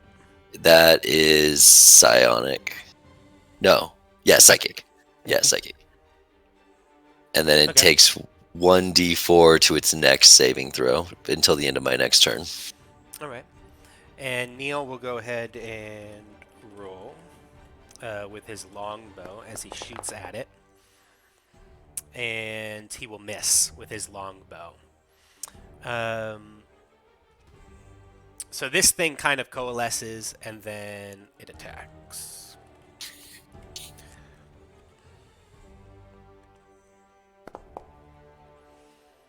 For 19, which I assume hits Neil. Let me look. Yep. And for this much damage,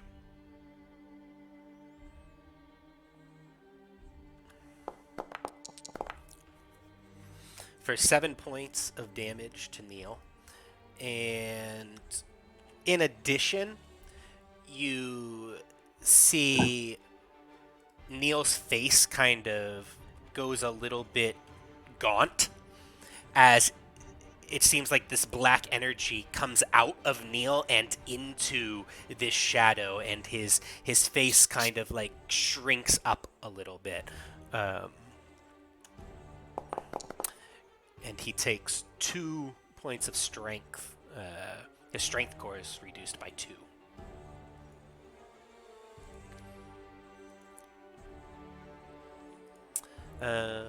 Jeez. Yeah. Soul sucker. So that happens, and then it moves back this way, back into the wall as it like gets sucks through these little tiny cracks in the wall.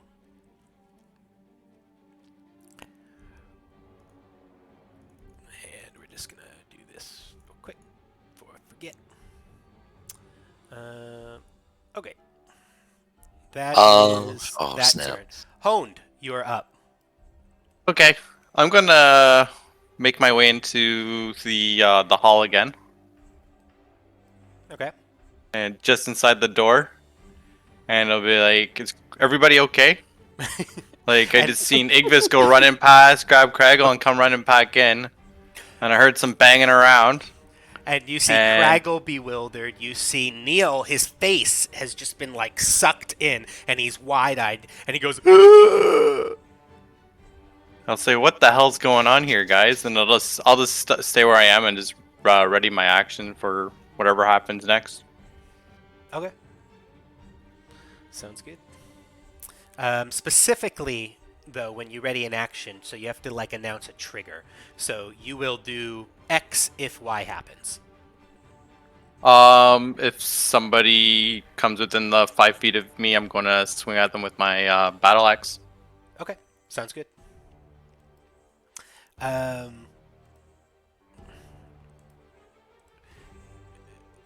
You see popping out of this wall here, this corner, another one of these shadows comes out and also attacks Neil.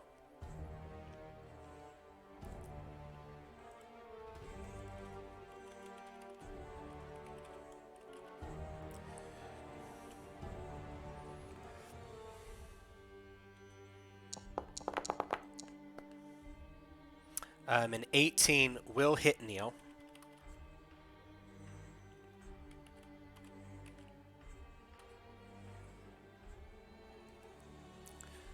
And sorry, just setting that to make it easy.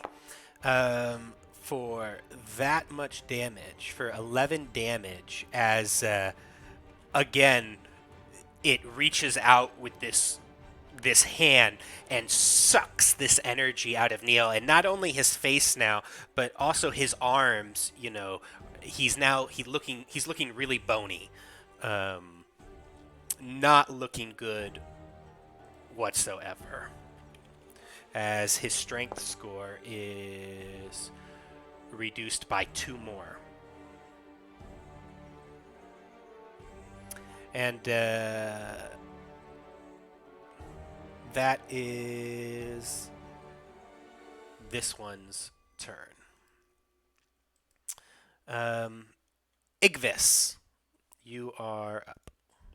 Okay. I don't want to get too close to these walls because then they can just retreat back behind them again. But 10, 20. I'll take some swings at the shadow that came out to attack Neil. Okay. And I can Sounds get good. to there with 25. So advantage? Yeah. Go ahead and roll with advantage.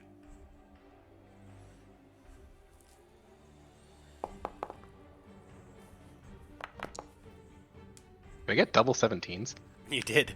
Alright. 22 will hit this thing Okay. with your short sword. And you notice, though, as like you come through with your short sword, it kind of goes like straight through this creature.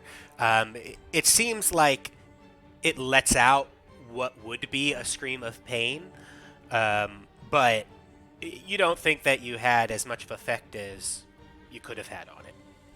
Gotcha. So that's for 8 on the first hit. Okay. And then on the second strike, 15 to hit. 15 will hit. Okay. And that one will be for 4 points. Which I'm assuming also deals with the Yes, same. it's the same deal with that attack. Okay. So that's 25. And then I'll move back next to Neil. Okay. And that will be the end of my turn. War, you are up. War is going to look up from the rummage pile and wonder, what the fuck did I miss? And then Yeah, and you see that shadow just hovering there, right in front of Neil and Igvis. 5 and 15. I didn't think what my move actually looked like to Honed, where I just like ran straight past him and then straight back through. That was 25. pretty funny.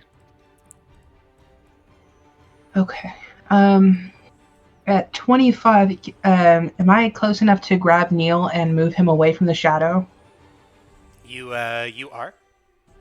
Will that incur any sort of attack from the shadow if I pull him back? I'll say no. All right, then my goal is to grab him and move him 5 feet back from the wall. Okay.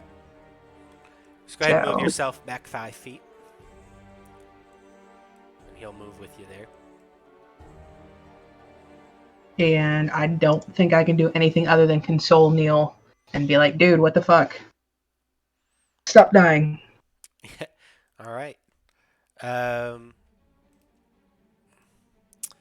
Out of this wall, of course you pulled him right there. Out of that wall, this shadow comes out directly to where I'll actually give him a 50-50 shot. I'll roll 2 side die. 1, he comes out at War. 2, he comes out at Neil. Of course. So 2, he comes out at Neil.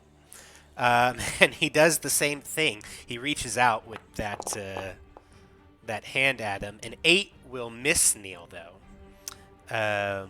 What a lucky boy. Yeah. So, and then this one moves back and shrinks back into the wall.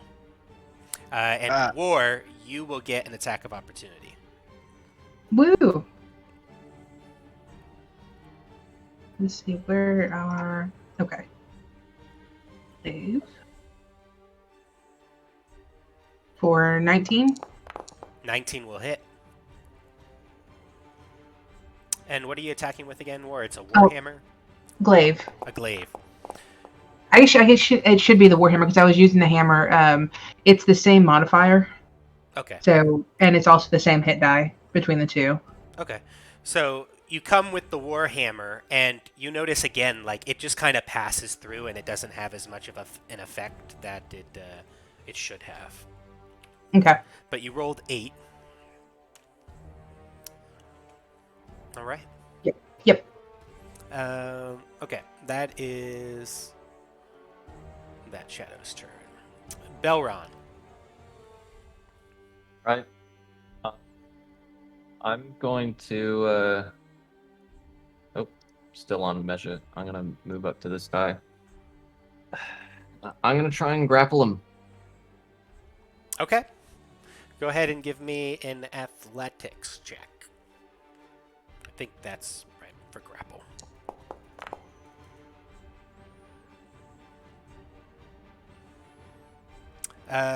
12. All right. And it just, I think, makes an opposed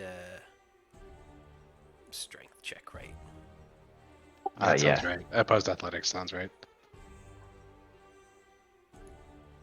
Okay. Grapple condition. Attack roll. Strength that's opposed by their athletics or dexterity. Okay. So you actually go to grapple this thing, and your arms just kind of whoosh straight through it and come back out. There's no solid form for you to actually hold on to, and you fail to grapple it.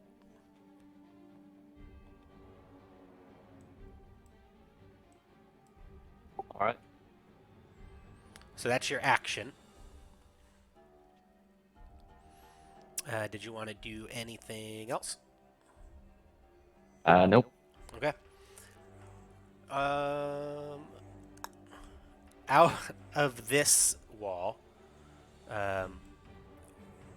comes another shadow, and we're gonna do same deal. 1d2. 1 will be Neil, 2 will be honed. So 2. So it comes up to you, Hones, here by the door. You have a readied action, so you can go ahead and take a swing at it. Okay.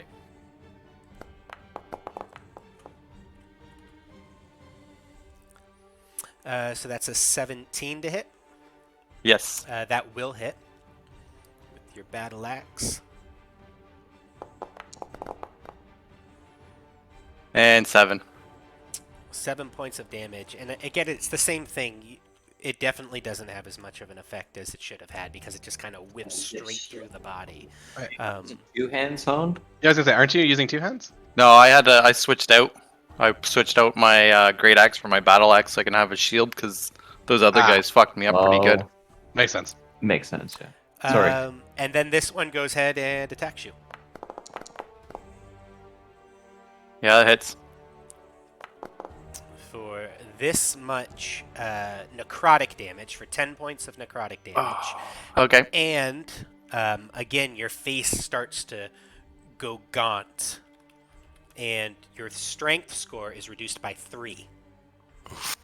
So if you, in your character sheet, if you don't know where to go, you can go to manage, and then you go to manage character and levels, and then you go to the abilities tab, and if you scroll down to strength, there will be a section that says override score, and you can put whatever your strength is -3 in that box, and it'll override your current strength with whatever you type in there. Okay.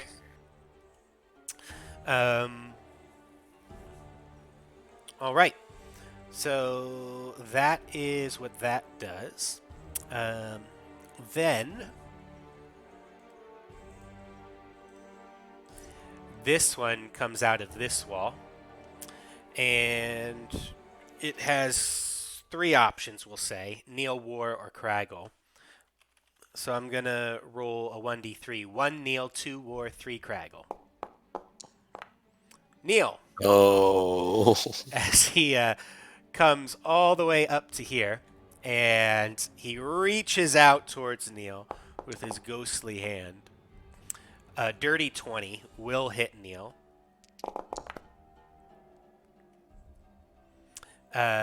For 8 points of damage, and Neil drops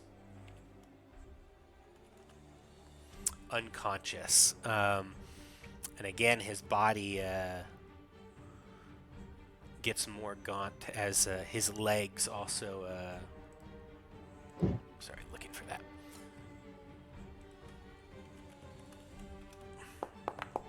As he takes 3 more, his strength reduces by 3 more.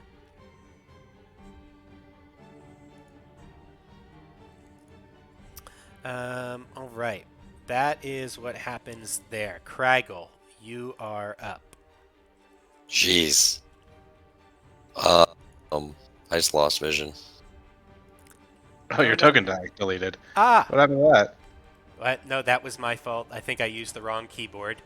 And I clicked delete on my other keyboard, and I think I was on this one. It still had you selected, so give me a second. Whoops. Let me put you back there. I think you were... I don't even remember where you were, what square you were in. Like right here. Right there? Okay. Yeah, Yeah. it looks great. So we'll put you back on there. Okay. And actually, I probably have to do this, too. I probably messed that all up. You're at initiative 5. So I'm going to do this. I'm going to put you back in here. And then we're going to edit your initiative to be 5. And... Okay. Now go. Sorry about that. Poof. This is a rough little spot. I'll go ahead and do Hex on the one to the right of Balron. And I'll do disadvantage. Does anybody have to make them make any saving throws or ability checks besides grappling? Grappling didn't even work, so Right, Yeah. no, yeah, I'm trying to think of something else besides strength, but maybe We'll- something one of your spells. we'll do, well, all mine are saves. This is just ability checks. Mm. I don't know, wisdom maybe? Yeah, we'll do wisdom just to pick something because I don't think it makes a difference. And Eldritch Blast on it. So 22. 22 will hit, and just remind me, can you ping which one you're targeting again? To Sorry. the right of Belron. Okay. Cool. And that'll be 10 force and 5 necrotic. Okay. 10 force and 5 necrotic. So the force hits it, and kind of in a blast, you see it like scream out in agony as it dissipates from its area, and the force just kind of encompasses it and bursts out in like a violent explosion. Oh, that was easier than expected. Nice. That's my turn. All right. This one comes This one comes out of the wall. Oh no. And we will... Belron and Craggle will do a 1d2. 1 is Craggle, 2 is Belron. This popping in and out thing is giving Dolakesh flashbacks to the cult fight. And it move. What I say, 1 is Craggle, 2 is Belron. So it moves over here to Belron. We'll say it moves like there.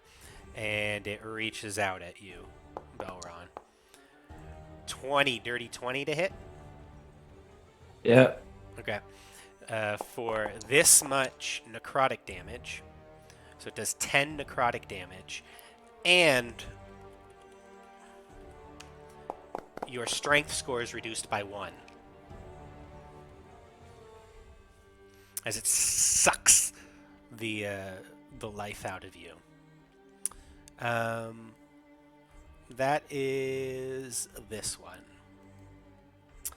Neil is going to have to make me a death saving throw. So this will be Neil's death saving throw. Fail. That is 1 fail.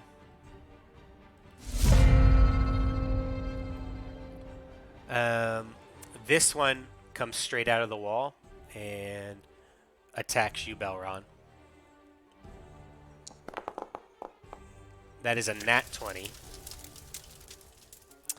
For this, plus 2d6.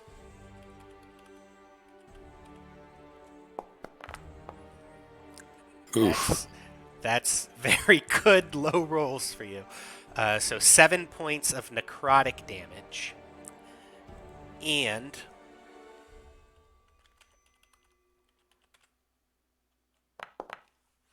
your strength score is reduced by 1.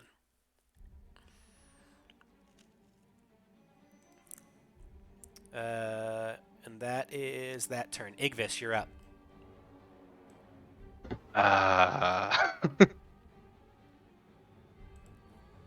Okay. So one of them died, and these are the only other ones I've seen, I suppose. A few have popped in and out of the walls. Yeah, it's hard to tell how many opponents there actually are. Yeah.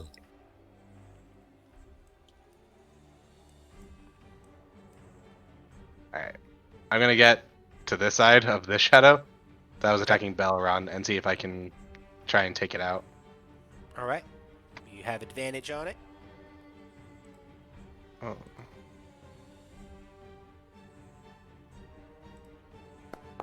$15. 15 will hit. Hey. Oh, it didn't actually roll damage there. Alright. For 7 more points. Right. And again, And- your sword just kind of whoosh. And I'm gonna spend a key to do a flurry. All right. Cool. So double attacks here. And these are with fists, right? These are with fists.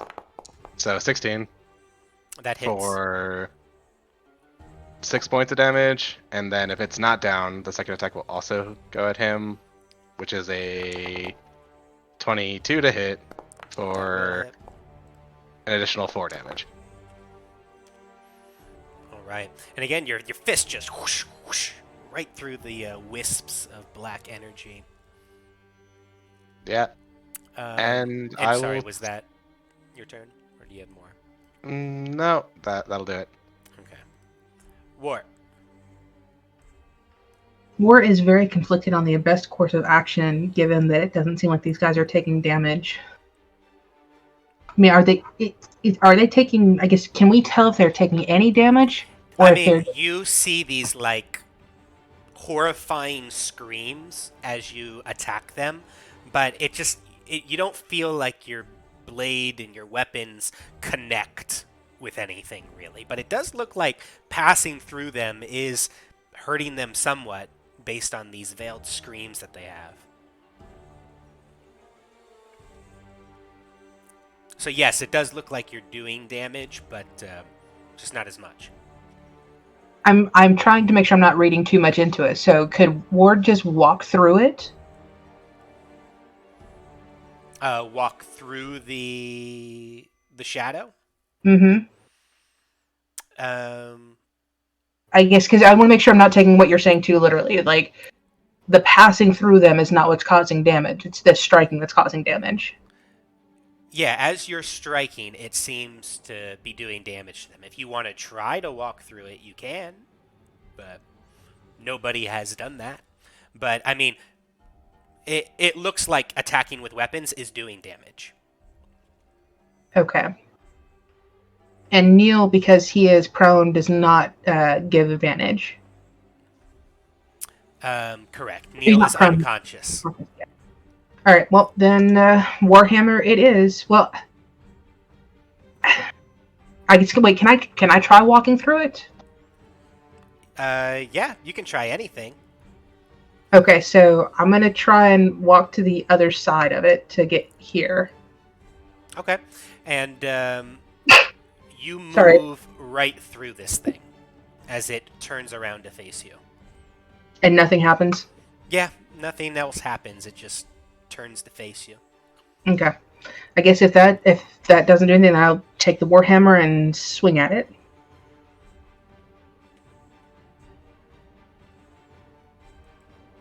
For 17. 17 will hit. Go ahead and roll me damage.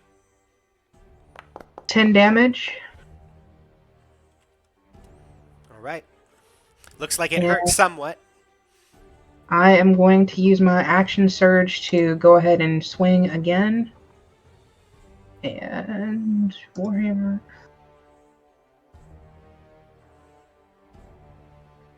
Wait. 8. Does that hit or no? 8 will miss. I will use Saving Face. And how many people are there? In how many feet? It's 30 feet? Yeah. I think everybody's within 30 feet of you, so... Okay. Does Neil count?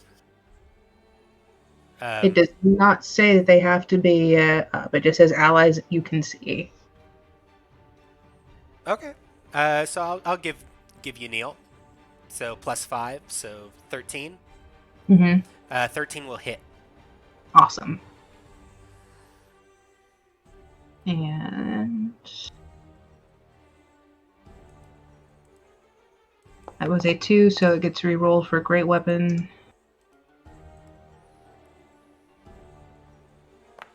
So another 11 damage. All right. Again, looks like you did some damage there, but just aren't connecting as well as you would against something corporal. Okay. All right. And War, from behind you, out of this wall, comes that one. Oh shit! And it attacks you with advantage. Yep. So that will hit. I used to, well, sorry, 16 hits? Yes, that's at my armor class, so yeah. Okay.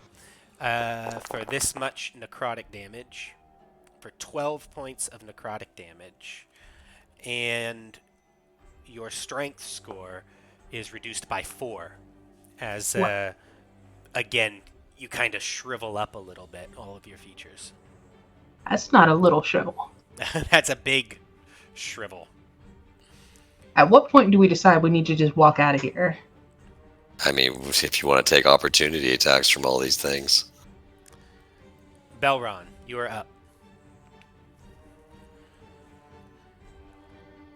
Yeah, this is rough. I don't think we win this fight, guys. Like, not even close. I mean, I took it out. It was full health when I started attacking it. It wasn't full. It wasn't. I had hit it Anybody twice already. give me a knowledge religion check? Since nobody has asked for it. Give me a a religion check. Anybody can give that. 18. Yeah, Craigle, you especially notice because you killed one of it with that explosion of force that you know that these are shadows. And you've heard of shadows. They're undead creatures. They are resistant to non-magical attacks. Right. So they take less damage from non-magical attacks, and they're also resistant to lightning, thunder, cold, fire, acid. They are immune to poison and necrotic damage. But your force had a full effect on it. But you also know that they are particularly vulnerable to radiant damage. Which none of us have. You also know that they can move and squeeze through tiny cracks because they're shadows, and obviously they can suck the life from you basically until you're too weak to even move, and can kill you that way. You also know that they are vulnerable to sunlight, and they have a hard time attacking and doing anything in natural sunlight or bright light. Okay. I'm going to move. Yeah, I mean, do I get a turn or? Well, Belron, it's Belron's Oh, I'm turn, sorry. but I'm sorry. just giving you that information, Yeah. though. Yeah, my bad. I'm way out of flow line. That you So- know what this does as you're kind of yelling this back and forth to each other in this fight. Yeah, I'm just gonna say we need to leave, and I'm gonna take the disengage action, and I'm leaving. All right. That's 20 to there. Another 10 to there. Okay. So that is an action disengage, and then your movement. Is that it? Yes, sir. All right, Honed, you are up. I'm gonna peace out as well. All right. So you're going to disengage and then move once? Yeah, that's Is that your correct. plan? Okay. Let's go ahead and move your character. And I'd also like to use a what is it? It's called the Second Wind. It's once per short rest. You can use your bonus actions to regain 1d10 plus 2 for HP. Yep. You can go ahead and roll that.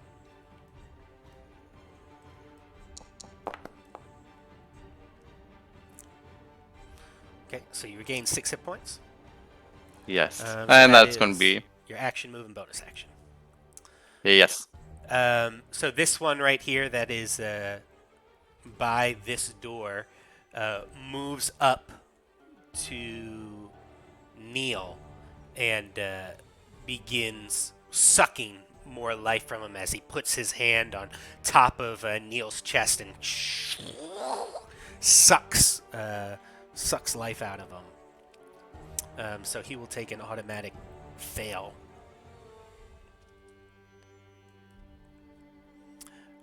This one here is going to attack you, War, with advantage. That's a nat 1, but he has advantage, so it's not a nat 1. And it's an 11 to hit, which still misses you. Yep. Craigle. Oh man, them leaving. Essentially, we are officially outnumbered.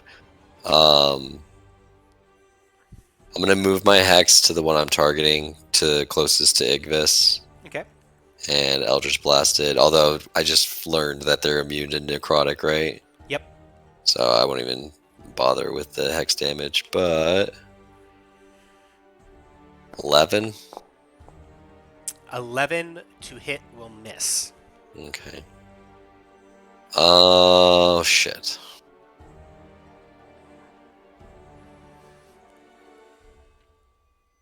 Guess I'll just go for the only one opportunity attack and hope for the best. I'm gonna move 30 feet to the door. All right. So this one here will Yep. attack you. 14 to hit It hits. for 7 necrotic damage, And I drop to the floor again. and also 1 strength. Your strength reduces by 1. Okay. But you drop to the floor unconscious. All right. Craigle goes down. All right. This one is up. This one's just going to attack you, Igvis. Mm-hmm. 12 to hit. That'll miss. All right. Neil needs to make me a death saving throw. He has 2 failures.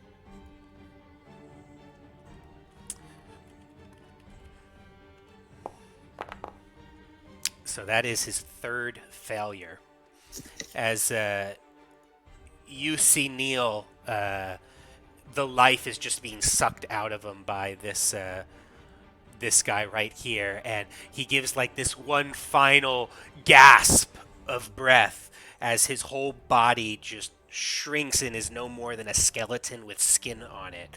And this thin little wisp of light of white comes out of his mouth and then dissipates.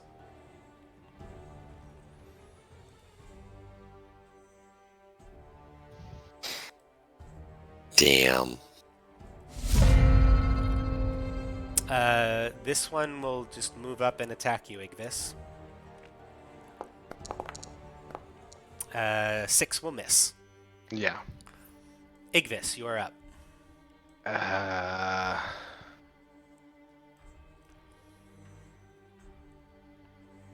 Let me just do one quick thing here. We established you can move through them. Yeah, I'm trying to do a thing. Gotcha.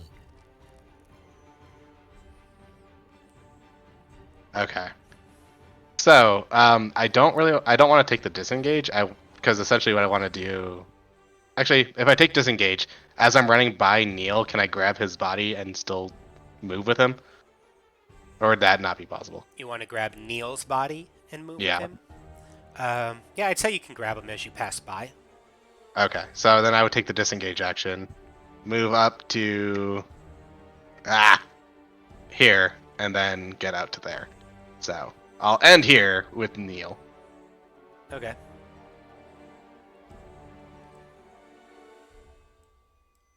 And that is my turn. War, you are up. War wants to do the same thing, but with Craggle and Okay. grab him way out. So you disengage as your action, then move up to your movement, and then I'll move Craggle next to you wherever you move. 10, 15, 20, 25, 30. Ooh. That's 10, 15. It won't let me go around that corner. Yeah, it's a corner, so you got to go this way. All right. So if I was there 5, 10, 15, 20, 25, 30.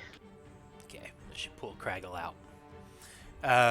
And then you see these things.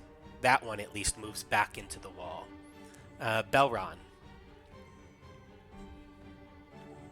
Well, seeing as how it doesn't seem like I can do anything with Neil, I'll try and move up to Craggle, lay a hand on him for 1 point.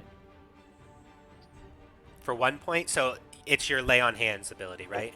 Yeah. So if you roll the 1, you can re-roll it. Well, it's a flat amount. I can choose how many points I choose to give. Okay. I'm sorry. And Yeah. one will bring him conscious, so I'm just doing Gotcha. that Okay. to preserve it. Sounds good. Okay. So Craggle gets 1 as you lurch back to life. So you moved that, and then you can move the rest of your movement if you want. It's only 10 feet. And then 10 feet back to where you are. Okay. I think that should be it, yeah. Honed, you're up. I am just gonna ready my turn with the battle axe. Okay. Okay.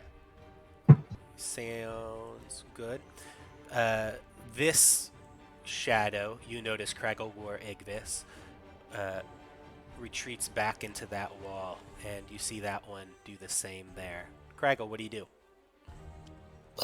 waking up for the second goddamn time. I'm gonna use half my movement to get up. I'm gonna see Neil down on the ground, very clearly not breathing, and look to Igvis and kind of just shake my head, and then move 15 feet this way. That's my turn. All right. And this one moves back into the wall, as does this one. And we can go ahead and drop out of combat. As you guys continue to move, you don't see anything coming after you. Well, that was a shit show.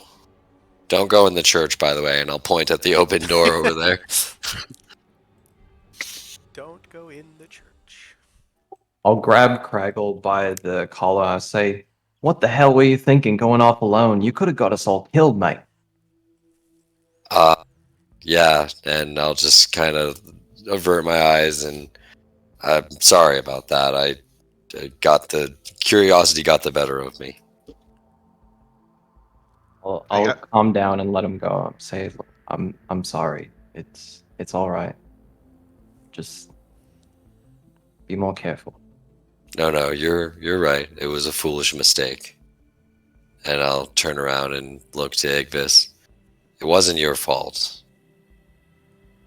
Your curiosity got the better of Neil too, it seems. Yeah. Why were you so happy to come in here? It seemed like an interesting prospect.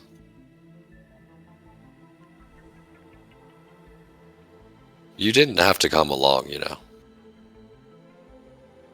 You're our commander. You don't get to say that. Actually, we you're lead, we follow. You're gonna visibly see Dolakesh roll his eyes. Look, I'm not really a commander, right? I'm a gauntlet. Like, sure, I'm assigned underlings, but nothing like this. This is unseen of for possibly thousands of years, as far as I can tell.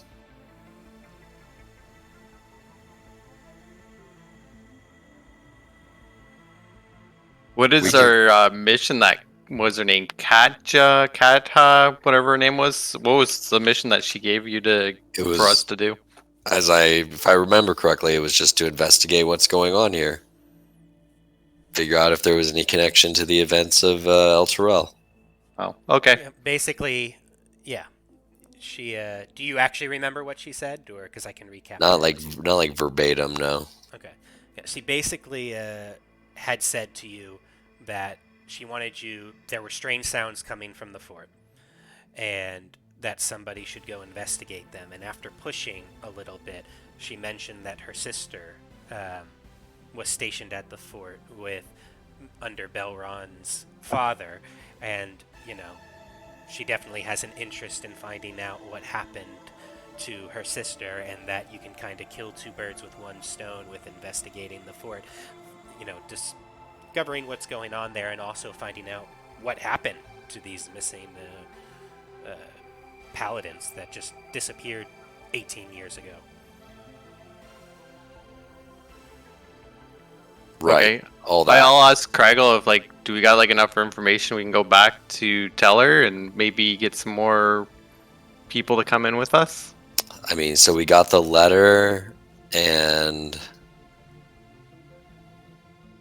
this symbol that I drew. I mean, I don't know what this means, but perhaps. And what was her name? Roll me an intelligence check too. Everybody can roll me an intelligence check. Just straight intelligence? Or? Yeah, just a straight intelligence check. Nat 20. Yeah, so you remember specifically, Craggle, and I'll say based on everybody else's intelligence, you only really remember this, that in that letter that I'll share again, that second paragraph, it does say that there was a secret door in the Grand Hall. I feel like we were just in the Grand Hall. Which your intelligence is enough to basically say that you feel like you were in the Grand Hall. That's where you just were. And this letter says there was a secret door there. Well, I mean, bringing this back is just going to send more investigators, but at least it won't be us, I guess. Well, we had our mission at the beginning before we met the caravan, before the what was that sun called? Before the sun blew up and The Elturel companion. the companion, and Elturel disappeared, and that was to get the find the cult of the dragons and eradicate them. Yeah, but the ones giving those orders are dead for all we know. That's true. But shouldn't our next mission is be to help the people with the caravan get them to safety? Yeah, that was never intended to abandon that, but certainly there was something of interest in a long dormant fort No, I know. disappeared by magical Interest means. and whatnot, I get it. Like, who doesn't want to go in an abandoned fort to see what there is? But But I with these certainly agree we should probably with these leave. demons and everything, there's nothing we can really do with them. We need to get somebody else in here. We got the door open, I want right? to. It's closed before. I want to grab one of Craggle's torches and see if it'll light. I know his went out when we first got in, but I don't think we ever tried to relight it once we got inside the castle. Yeah, so you try to light it, and it does not light. Yeah, it went out as soon as I walked in. You know. How do the matches act? The matches won't even. Will the matches catch?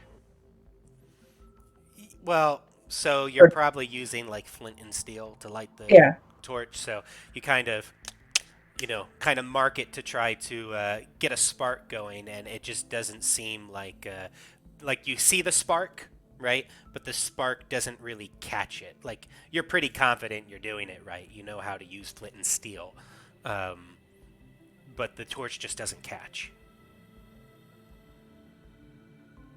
I'll be honest, I'm not opposed to leaving. Maybe there's somebody who can help Neil. Maybe it's not too late for him, but I don't think we're gonna get a chance to come back either. So I'll leave it up to you guys. I think this is a bit above us, mate. I'm in agreement. It's above us. Can we get somebody else in here? I'll look to Igvis and War. I'm gonna pick up Neil's body and just say I need to bring this somewhere. We at least need to give him a burial if we can't help him. Yeah, I'll nod and we'll start headed towards the exit. How much movement did those things have? Probably 30 plus. Because, I mean, they never moved that much. When they moved out of the walls, they only moved about 15 feet. Yeah, 15 in, 15 out, yeah. And we can still see in that right now as we look in that door, we see that there's nothing active in there. Yeah, you're looking in the door, and you saw those things sink back into the wall as you kind of were running out. But nothing is currently active in there. As you're standing here having this discussion, right outside this open door and the other open door, nothing has come out and followed you or attacked you as you're standing there. And you see that same open chamber that you saw before. And we still did not find out what was upstairs. You did not. There are also two doors in the western side. You didn't go into those, and you didn't go upstairs.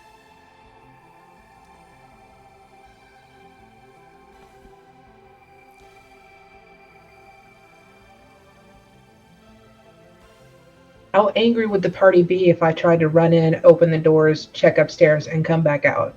And don't bring War out. If War's character kicks it, War's character kicks it. I'd probably be very angry at you. Your funeral. I'm already pissed at Craggle. I just feel like if we know we're not going to be able to come back, we should get as much information as we can.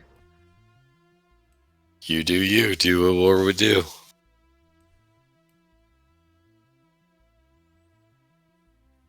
All right, so DM, are you okay with that? If War tries to run in, I mean, and I'm okay with anything. You just tell me what you guys want to do. So, it's up. You are the players deciding what happens and what you guys do, and I'm just here to tell you what the result is of that. If you start moving in, I'm going to follow you. I'm not going to let you go alone. Plan right now at this point is to dash in, open one of those two doors, and dash back out. That's fine. I'm faster than you anyway. Okay. And hope to God that nothing catches us on the way in. The question is top door or bottom door? We can split up then. I can do the bottom, you can do the top. All right.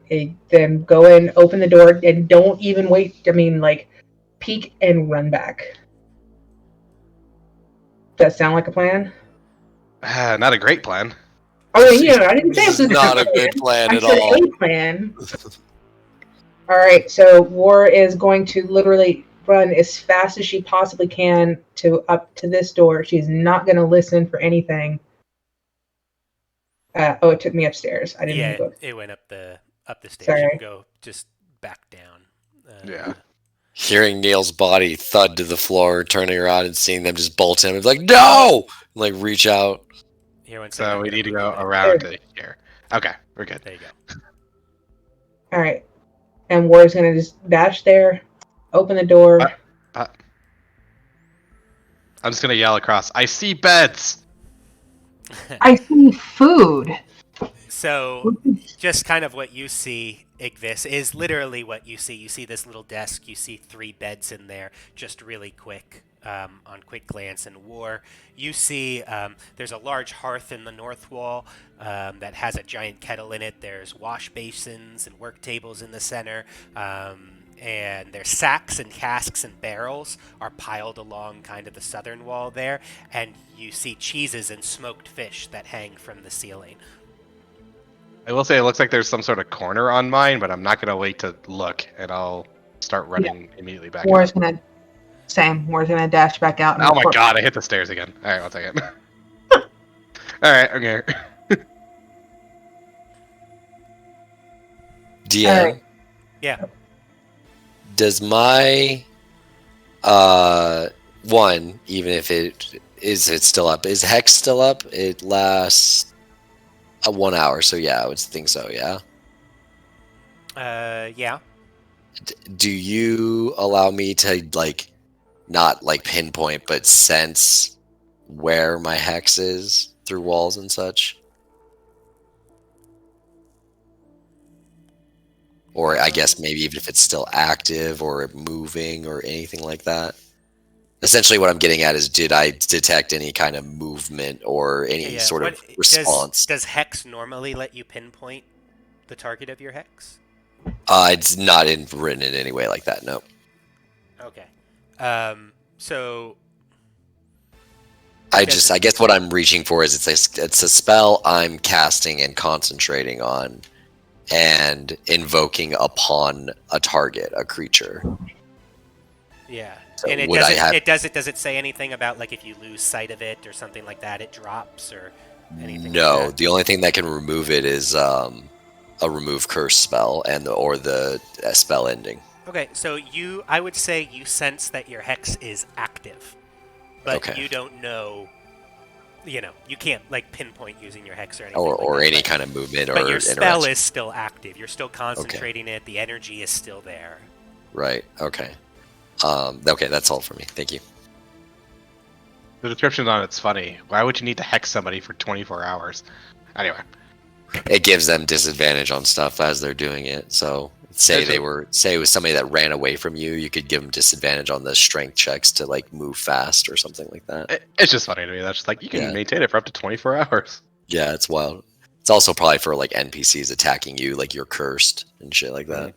Yeah. So, yeah, that's what you guys saw when you guys rushed up. You saw like a bedroom and a desk, and you saw what looked basically like a kitchen, and it looked like there was still food in there, and that could be used, and casks of ale, and all kinds of things in there. Yeah, I will mention that I couldn't really see the entire room. It looked like there was a corner I couldn't see around, but that was, I don't know, it could be a set of stairs or something. I don't know. The time it would take to investigate that is just putting our lives at risk. Yeah. And the others have already gone well ahead of us. I'm going to collect Neil and then take him out with me. And as we go, I'm going to ask if anybody talked to him enough to know if he had any religious practices or if he died as we walk. No, he didn't really talk much. While I Or- hate gods, I would rather let him do his thing. Or is frustrated, but I guess if the party's leaving, then she's not gonna stay behind. I am also gonna approach Belron if he's just standing there on the stairs. Is there a way to attach Neil to me so I can move him with me? I guess not. I can do this. Yeah, this might be easier. That way you don't have to move him. I can just bring him with me.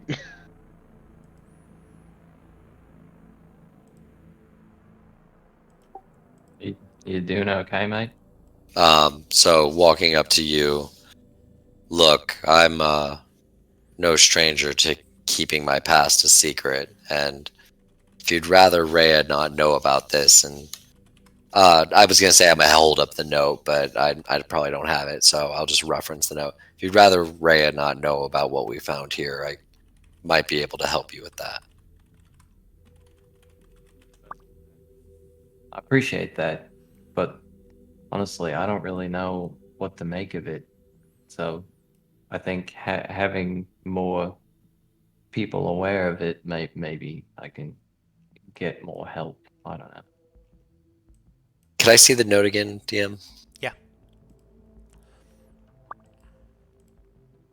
If you go to the journals and handouts level 2, you can just click it there too. There it is. Okay, gotcha. I was like expanding all the stuff.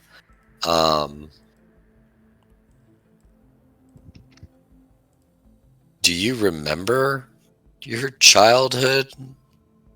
Is there any gaps in your like memory? I mean, I don't think so. I remember my father being a rather distant, but he taught me how to fight. How old were you when you got posted here? Uh, early 20s, maybe. Early to mid 20s. So you weren't like a little boy. Hmm. That's what Well, I'm saying. It makes no sense. I don't remember a brother. well, that may have been your father's burden to bear. I'm gonna place a hand on his shoulder. We're gonna figure this out. Sorry for it having to come out this way, and I'll continue down south.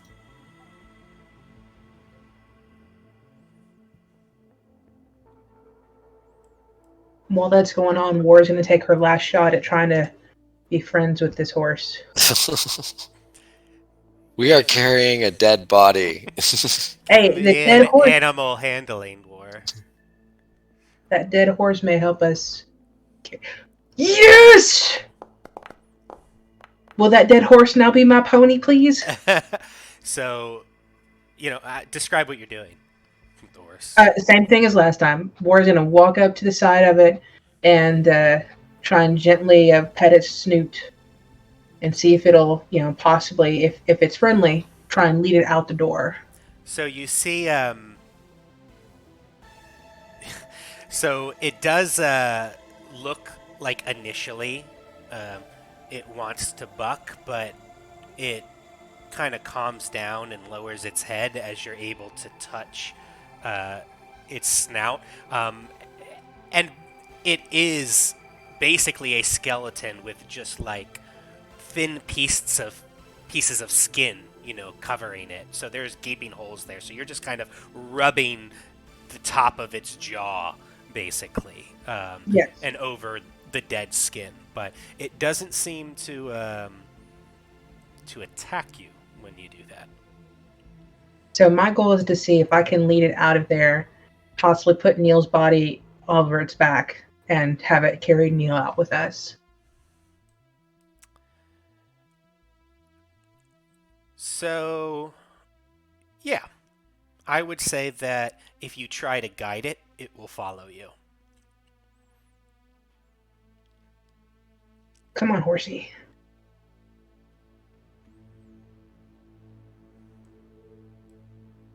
Yep.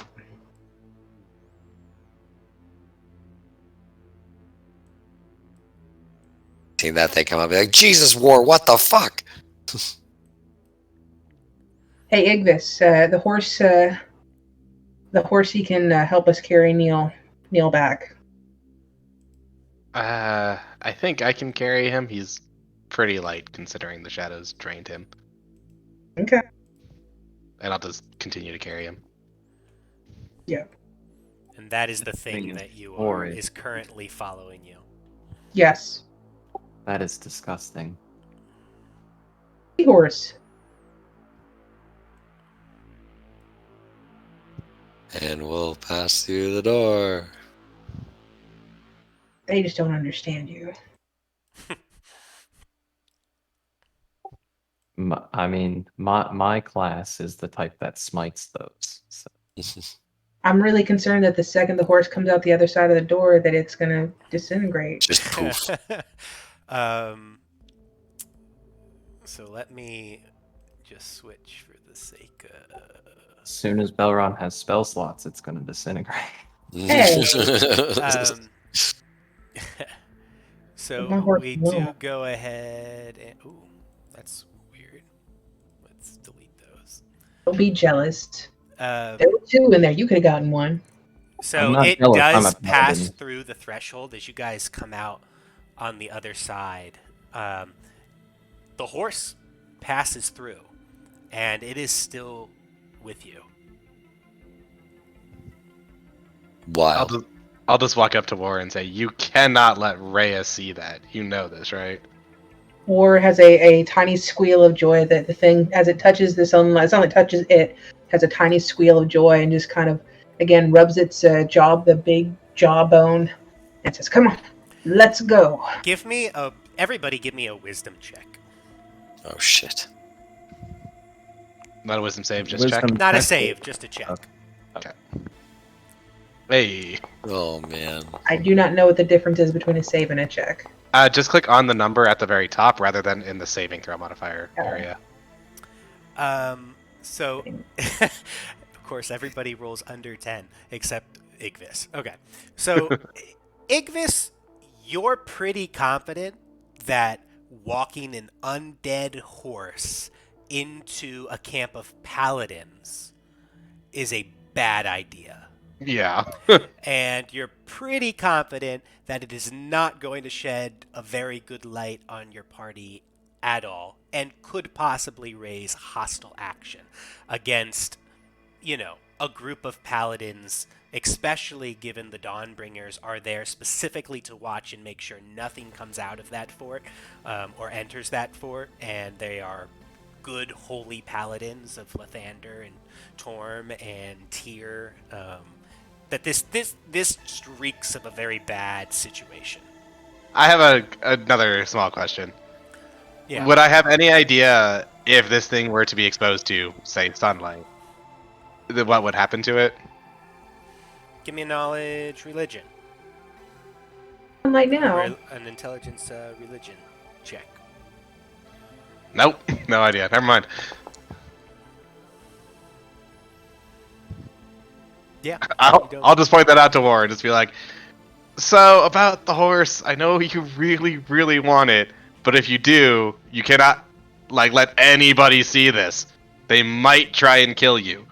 / us. Why don't you guys go get me a blanket from the camp, and I'll throw a blanket over it. Anyway. All I'm saying is don't if you think bring that's this into camp, I will dissociate from you as far as I can. I'm not supporting this decision either. It's a horse. Can I take the horse around the It's camp? an Is there a way to undead go? monstrosity. It's gonna be near the caravan. We can't. Yeah, I mean the other thing, really, you had like a 23. You had a nat 20 actually on your wisdom, Igvis. I did. So, you're not only fearing for your own safety or how it might look on you or how the paladins might react that are in the camp, but this is not a normal horse.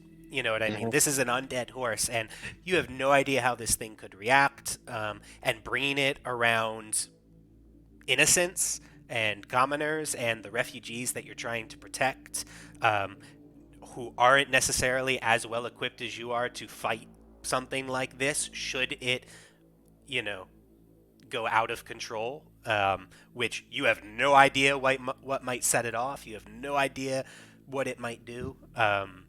This is a horrifying creature. This isn't like just some opponent. This is a horrifying creature. And I mean, you pretty strongly feel like this can only be a bad thing. It has to go Specifically back. you. That's what you specifically. Everybody else rolled so low on their wisdom, but you just have this overwhelming feeling, Ignis. This is a horrible, horrible idea. This cannot go over well in any way. So I basically have the feeling of this can only end poorly. Right. And yeah. And Or not- I know you want a shiny new pony, but this is neither shiny nor new nor pony. I think we have to leave it. I think we have to leave the horse here. What if we just take it to the paladins and say, hey, this is an example of what's in there right now. Maybe they can detect magic on it and see what Or they under can... no circumstance is that going anywhere near the paladins. We can tell them what we found. We cannot bring back an example. Okay. War is very... Especially since there's only one person in that camp who even wanted us to come here to begin with. And I think it should go back in the fort. Like, just put it through the doorway. Lose. Why would I put it back? Because if it's out here and I have spell slots, I'm going to use a Divine Smite and destroy it because it should be destroyed. At that point, then it will be player versus player.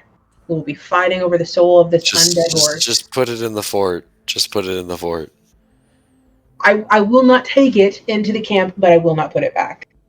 As a middle ground, as a compromise, I will leave it out, but I will not put it back. I was gonna see if I could animal handle and like maybe lead it back into the fort. And at this point, Craggle is gonna get a little impatient with War, and he's just gonna like look her dead in the eye. No.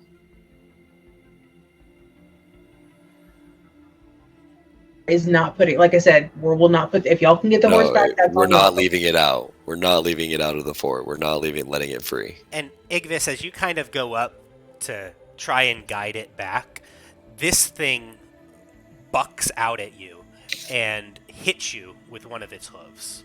Or it attacks you with one of its hooves. We don't have to roll initiative, but because it's not going to like relentlessly attack you. But it does come out, and does a 15 hit you?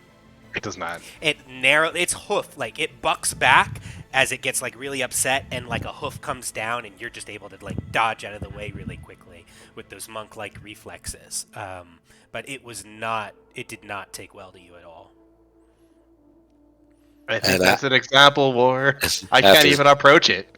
After seeing it attack Igvis, I'm gonna look back to War. Either it goes back or I destroy it now. Again, War is not putting it back. War will happily leave it here and let it do its thing and let it have a good horsey life, but she's not putting it back in there. I'm gonna point a finger at it. Are you sure of that? I'm gonna move this way.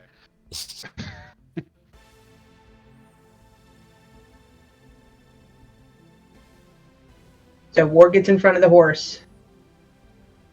You would risk the lives of possibly thousands of people for a dead horse.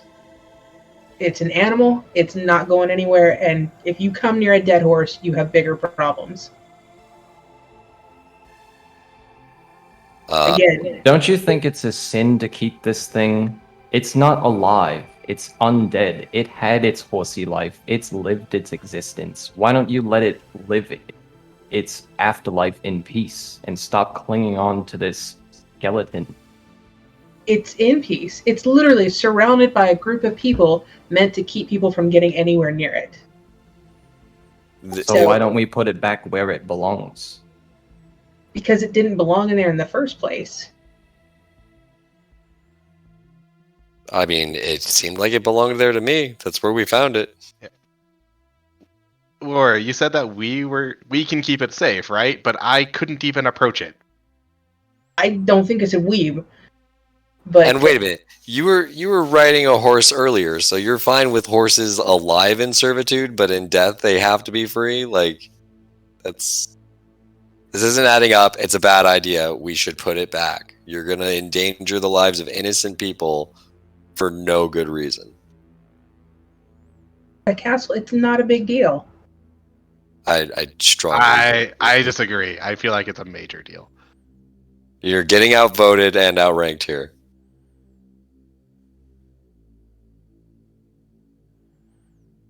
Or we'll look at her feet, and like I said, she's not putting the horse back, so if you guys can get it back in, y'all can do it.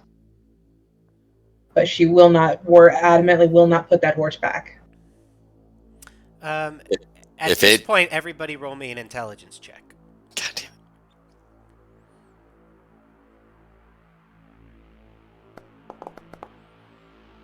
it. Oops. I don't know why this is being dumb. Yeah, honed, war, Belron. So like as you're all as you three are kind of like having this conversation, you kind of realize that this horde just kind of walked through the front gate. What's to stop other things from getting out? Bad things that could do horrible stuff to the rest of these encampments. Literally everything. Do we know how to close the door? Oh, I don't know this. I didn't make the pay save or whatever. Oh, the things, remember? We were supposed to do the little circly wheels that we got on the second floor in the first combat. But that would either A, not do anything here because the gate is closed here but open there, or B, swap them, just like opening the gate here, and possibly we have the same problem. Oh, once you're inside and you close the gate, how do you get out? That's the big issue. Was it Well, we can still get out through Balron tried to door. fly over it, and they hit the invisible wall? We can still get out through that door. That door isn't the gate. No, but I'm saying if you close the physical gate, what's saying like that door is not going to be closed too?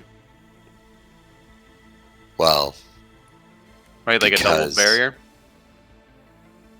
wait, as I understand, the gate is like up here, right? So it's like right over this here. Oh. Okay, I So understand. like you basically came in around the corner down to the right into Right. this tower here on the south and right upstairs, and the mechanism was basically like right over where. But by gate, this is just like a large doorway. I was thinking it was like the caravan gates to the wall type thing. Yeah, so basically by gate there's two gates, right? They're the front door, which are these two big stone doors. And you surmised when you were looking at the machinery that on the other side of the door there would be some sort of big lever or stone piece that would seal that stone gate from the inside. And then the second gate, which is all the towards the inside there, here, is just a portcullis that closes. So there were Right. two machines, one that would open and close the portcullis, and one that would open and close and lock the front door. Yeah. And- Sorry for the extra roll. I was real confused because my strength score said I was at a 1 and a -5, and I don't know how my strength got decreased. So we're good. I fixed it. All right. Yeah, and any reduction in strength is currently still in effect. Right. But the so as and other information that I'll just repeat too. Here on this side, as you're looking back here, and we'll call it the real world, the front door is open. The stone door is open, and the portcullis is shut, is down.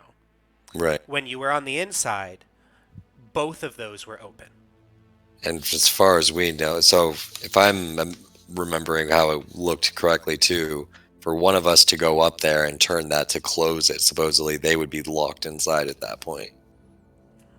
Theoretically, yeah, I mean, if you closed it, you would still be inside, and those things would be closed.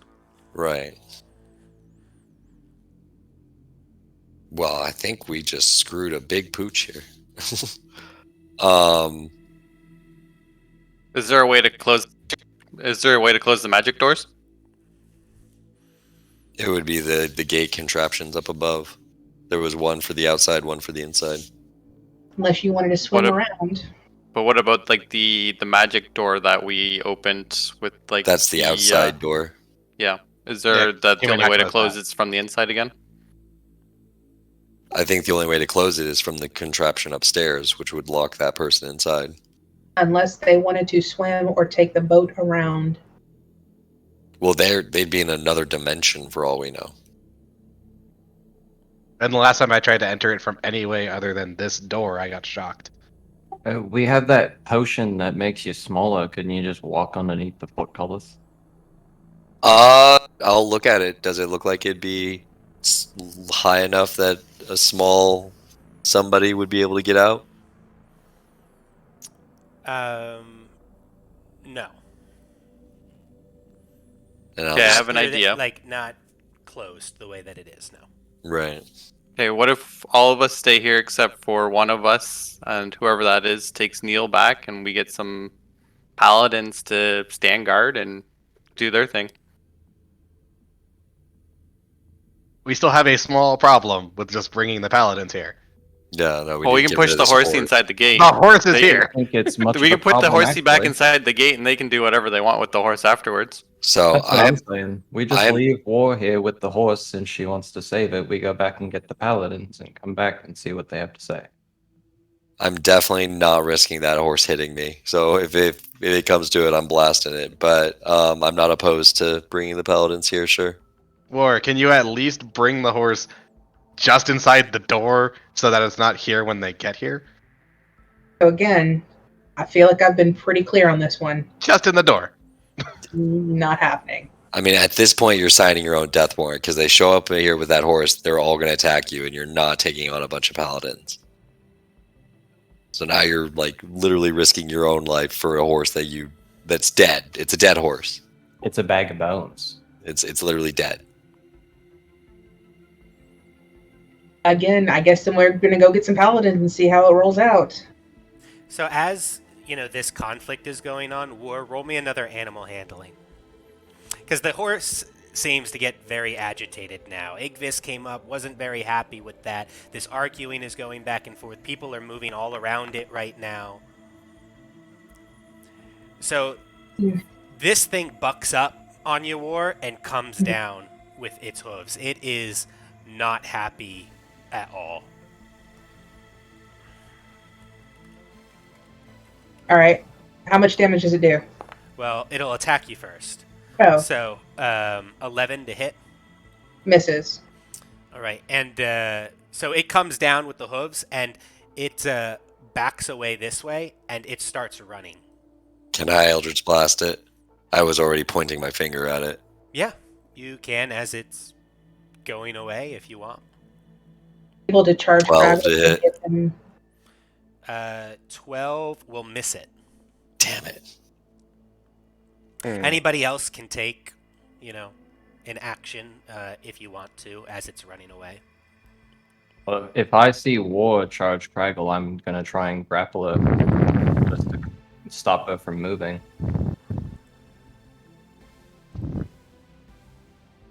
Because I was definitely gonna try and push Craggle so he'd have disadvantage on shooting the horse. And mind you, when you get out, it is still nighttime. So those of you with dark vision, you can only see in gray up to a certain range. And there is no light currently on for... Oh, you know what? I still have dark vision from our previous discussion. I'm not supposed to, and I'm not sure I would have been able. Well, Wait, I think Unless- there's a torch on because I see color around me. Yeah, Yeah. Your vision has a torch right now. oh, okay, that's what it is. Did the torch light back up when he came back out? It didn't. I sure hope not, because it was in my backpack. Just set your whole equipment on fire. So it's a You good were thing now that on Eldritch fire. Blast missed, because I can't see jack. unless you're willing to grant me that I would have pulled my torch back out as we walked out or something. Yeah, But, it would have been like, you would have tried to light your torch. okay, cool. So I forget, So- what is torch again? 40-20?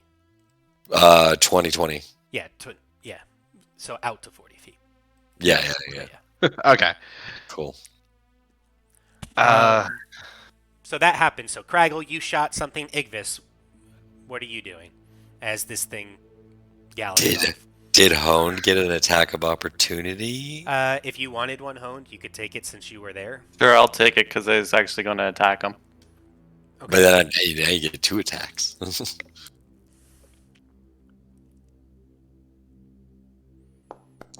17? That hits.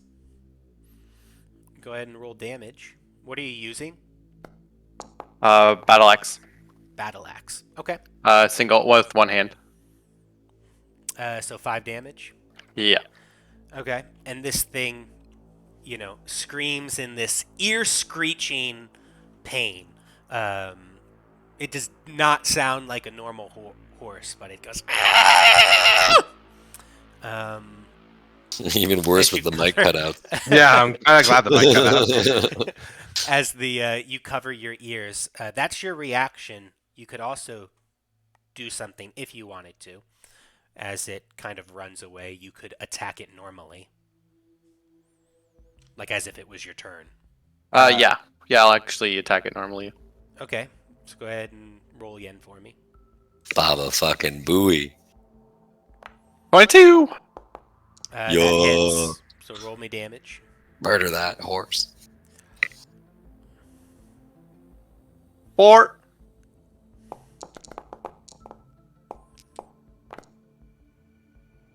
For 4 points of damage. Okay. And it continues to go as, again, it screeches in pain. War, what did you want to do? You could do one thing as this is running away, and you see Craggle, kind of throw out his Eldritch Blast, and Hone swipes twice at the horse. Is there anything that you specifically want to do while it's running away? I don't think so. I mean, unless there's some way for me to try and give the rest of the party disadvantage to let the horse get away, I think I'm just going to kind of stand there and hope the horse runs fast. Question: Is the direction that it's currently running, is that towards any of the camps by No, chance? The camp is to the west, down that road. And it was only like a 15-minute walk from the camp to the front of the fort. Like, you see right now, you see kind of all these camps kind of scattered in the dead of night. I guess I was just Plan. wondering, is it running in the immediate direction of people that at least we know are in the area? There are camps all over around this fort. You don't think that it's going to hit... it could very well... To the north, there isn't a camp right in front of it, I guess is what I'll say. Okay. But I mean, there are camps all over, right? It's not just that big camp that was in the center. I mean, they're kind of scattered throughout this flat plain. So there are some that are closer than others. I could probably chase this thing down. I just don't know if I want to do so. You could also just tell the paladins that we You're- found something. You were the one that knew it would fuck shit up. I am, but I also still have Neil's body. It's not going anywhere. This Let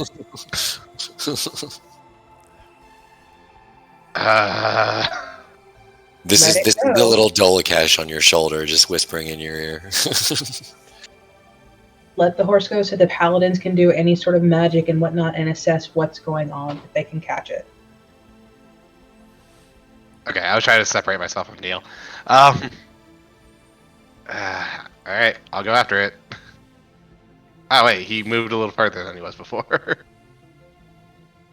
I Did get he? to there. Well, I'll tell you I- exactly how far he moved. He was here. I'm going to move him exactly how far Okay. he would have moved. He would have moved there. Alright, then I'd have to double move to run after him, and I can't even see him at the moment. So I'm like, never mind. I can't keep up with him now.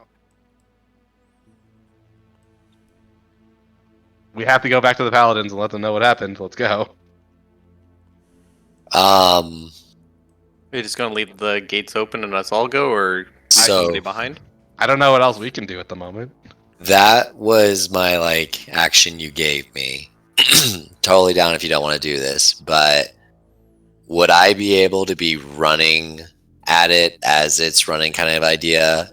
My Eldritch Blast has a 120-foot range. I don't know if You can only getting see 40 feet in front of you, right. though. But if I was running with it and then got my movement as my turn, I think I might be able to see it. Well, yeah, I mean, this would be like a turn thing, right? You know, so like you could Right. probably get one more blast on it if you wanted, because you just saw how far it moved, and that was one movement for it.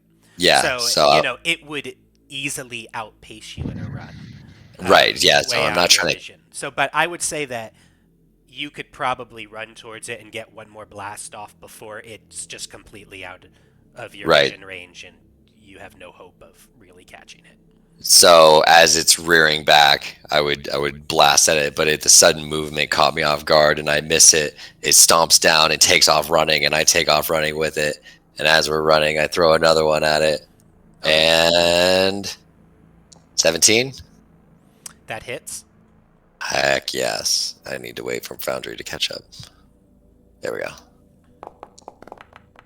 For 8 force damage. 8 force damage. Can I aim at its knee or anything? No, I'm just joking. So, I mean, it looks pretty hurt, but it is fuck. still running.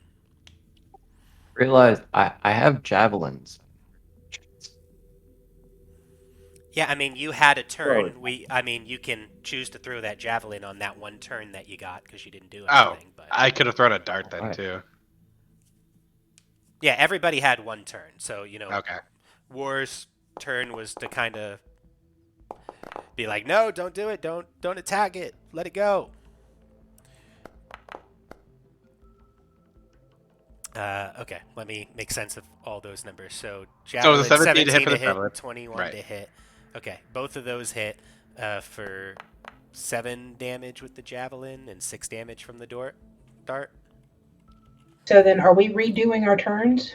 No. This is that's their turns that they more or less skipped because they didn't realize what they could do. So that's what I'm saying. We're redoing our turns at this point. Well, no, they didn't actually get. Right. They didn't realize they could do that. If there's is there something else you had wanted to do on your turn? Let me ask I that guess first. That's why I'm trying to clarify, because if they're changing what they're doing, it's one thing if 1 or 2 people attack the horse and go. At some point, if they start throwing more weapons, then yeah, War is going to be more active and be trying to stop folks. Okay, yeah, no, that's fair, because at the time when you took your turn, it was only 1 attack. So Right. they all pretty much are attacking this horse. So what would you like to do with your turn, War, as you literally see them all go to attack this horse? So at this point, trying to see what are my options. War is going to tell them, y'all, if y'all keep attacking the horse, War will turn on you guys. Let the horse go. All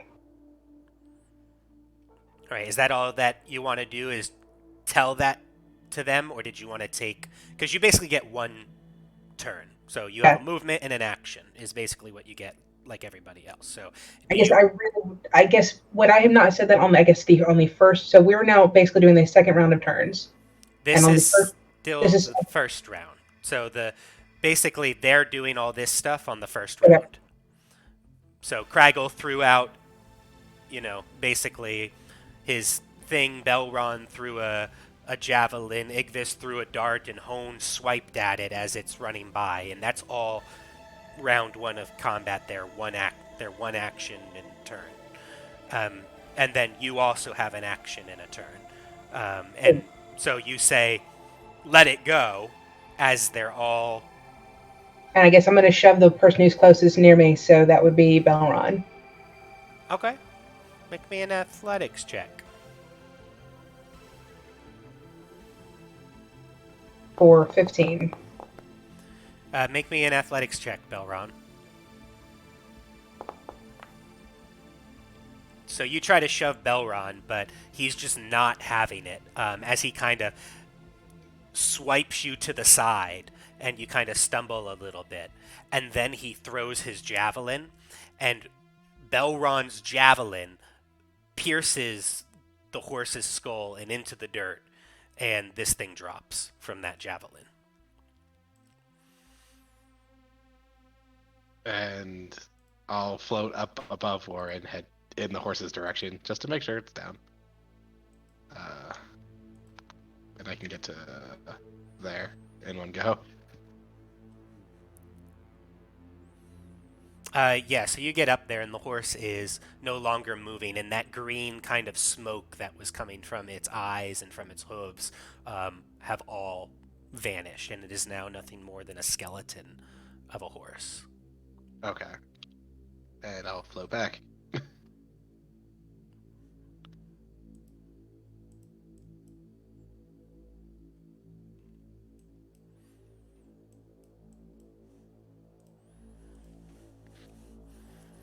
All right.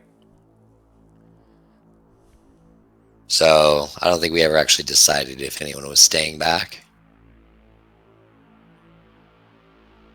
Which I think I'd be willing to. If you want to, excuse me, get the paladins and take Neil somewhere where he can rest. Igvis, did you want me to take Neil? Seeing as how I'm a little bit stronger. I know you took a little hit. I'm fine. I'll take him. Me and you can go. All right, if you're sure. And I'll go with Balron to the camp then. I'll wait at the gate. I'll I'm wait worried- back here. I will say I'm worried that War might just kill these two before we get back. Very conflicted on how she feels right now, but definitely not. Again, the goal is not to attack anybody in the party, so that should not be a concern.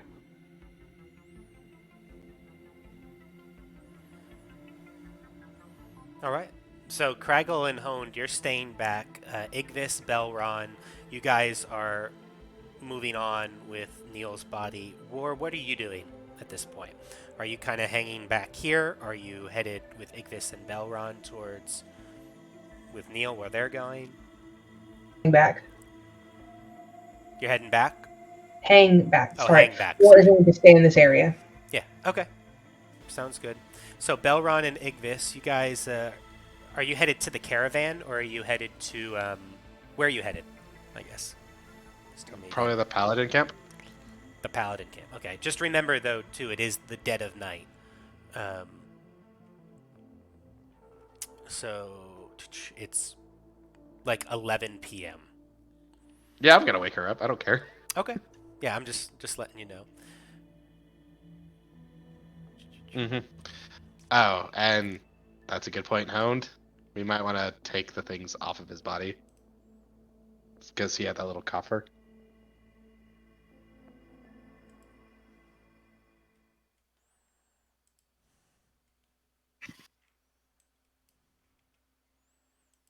So here we would have, let's see, it was Neil, Igvis, and Belron. And if you guys want to follow along, you can always look at the stream too if you have it up or not. If you're not on this map, you'll kind of see what's going on. And it is night right now.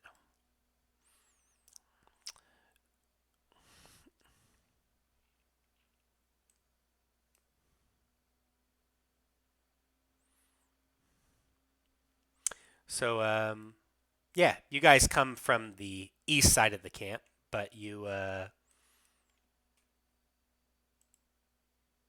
gonna do this too. Cool. You come from the east side of the camp, but you make your way over to where Katja was. And she's not there right now. I know the tokens are there because they were there from before, but she's not actually by that fire. But there is one knight that is up by the fire. So I'll just walk up to the knight with Neil in my arms and go, "Where's Katya? I need to talk to her now." And the knight recognizes you and says, "Hold on, 1 minute, don't move." And he goes into this tent.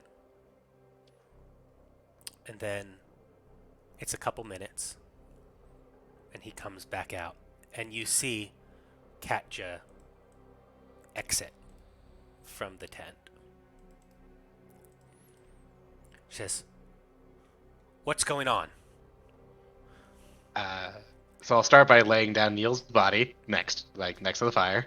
Say, we lost one of our own in there. The place is definitely cursed by something. I think Craggle said that those black shadowy figures that we fought were called shadows. Ironically enough. We dealt with shadows and something with a super long tongue and walking corpses. Yeah, zombies. By Lathander. It's worse right with undead. than I thought. And did you find out what happened to the paladins that disappeared? For that, I'll defer back to Belron, and because I still have the note that we found. I'll say, you can show her if you want. Yeah, I show her the note and I say, like, we don't exactly know, but we know that something that my father potentially made a deal with someone, and that's why things are the way they are. I can't make heads or tails of it, to be quite honest. I'm not very smart. This is so much to take in. Did you find any evidence of my sister? I'm sorry, I don't the think so. The only other thing we found was this, and I'll show her the coffer that we don't have open yet from Neil's body. Right. A coffer. You found it? No, this means nothing to me. Madeline. You found no evidence of Madeline?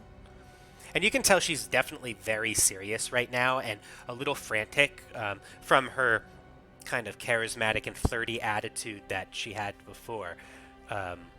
She's a little panicked and very pushy. We found no evidence of Madeline. We had to leave because our companion literally died in there for you. And we would have died if we didn't leave a second sooner.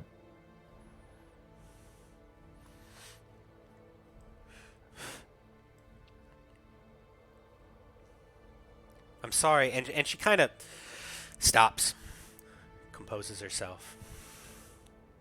Says, "I'm sorry about your companion." Says, "This is bigger than all of us. But we still need answers. What about the people here? They could be in danger. All of the camps here could be in danger." Well, what about our About friend that. right now? You can't do anything for him? Don't you have a spell or something? She says, "I cannot bring back the dead. That is beyond me. The only..." And she stops for a second. She says, "If El Terrell was here, maybe there would have been a chance for your friend. But I am not that powerful." We also found out that what's in there can follow us out. Something did, and we took care of it before it could go anywhere. And her eyes open wider. She says, "Well, that's evidence that we must go back.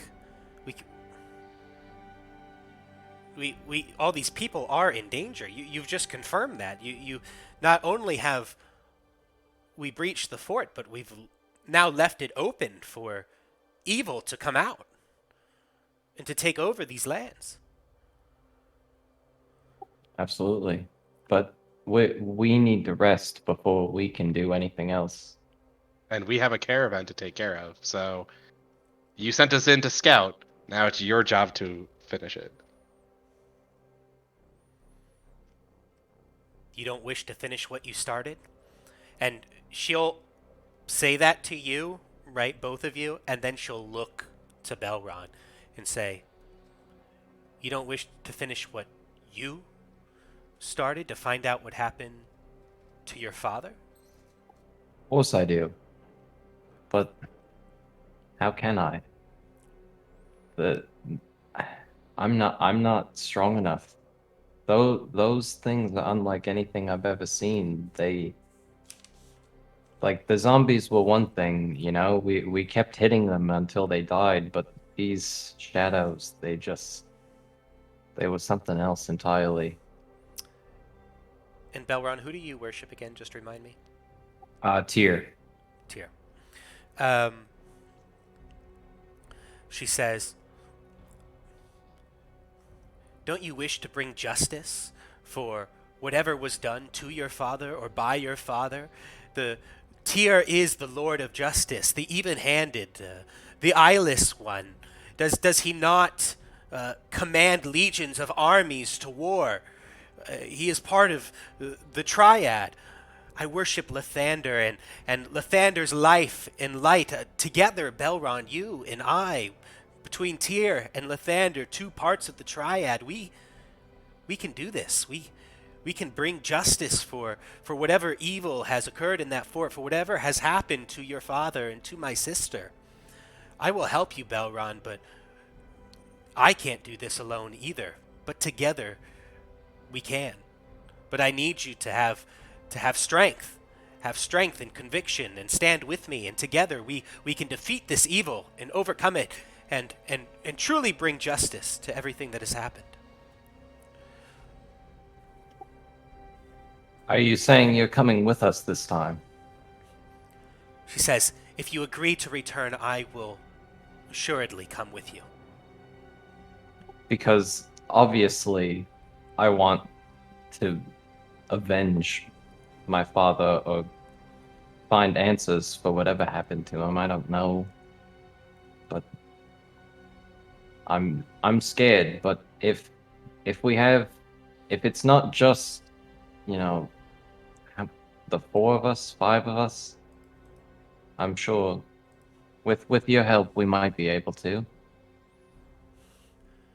She says, "I will accompany you, Belron."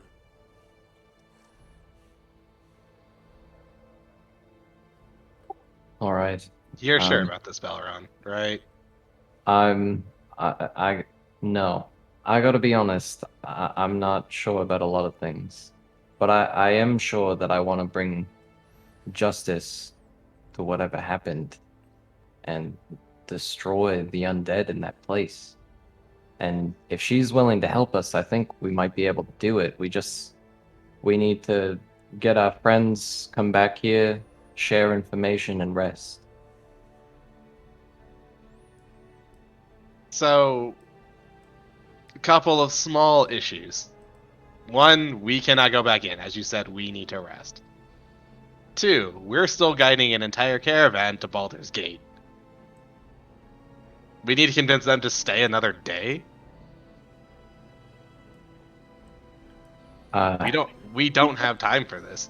And you say that, Igvis, and she chimes in again over you and says, "Don't have time for this." Say, "We must finish what we have started here. There are countless other peoples besides just your caravan who are now at danger. There was a great evil that occurred here, not just here, 18 years ago, but I'm just also gonna look at her like I'm gonna cut her off and just say, "You got us involved in your curiosity for your sister. This has nothing to do with me." She says, "This has everything to do with us all. This could be connected to what happened to El Terrell. Are you confident that it's not?" No, I'm not. But I know that there are She people says, I need "This to protect now now. involves us," and she starts to speak over you. You know, this now involves all of us.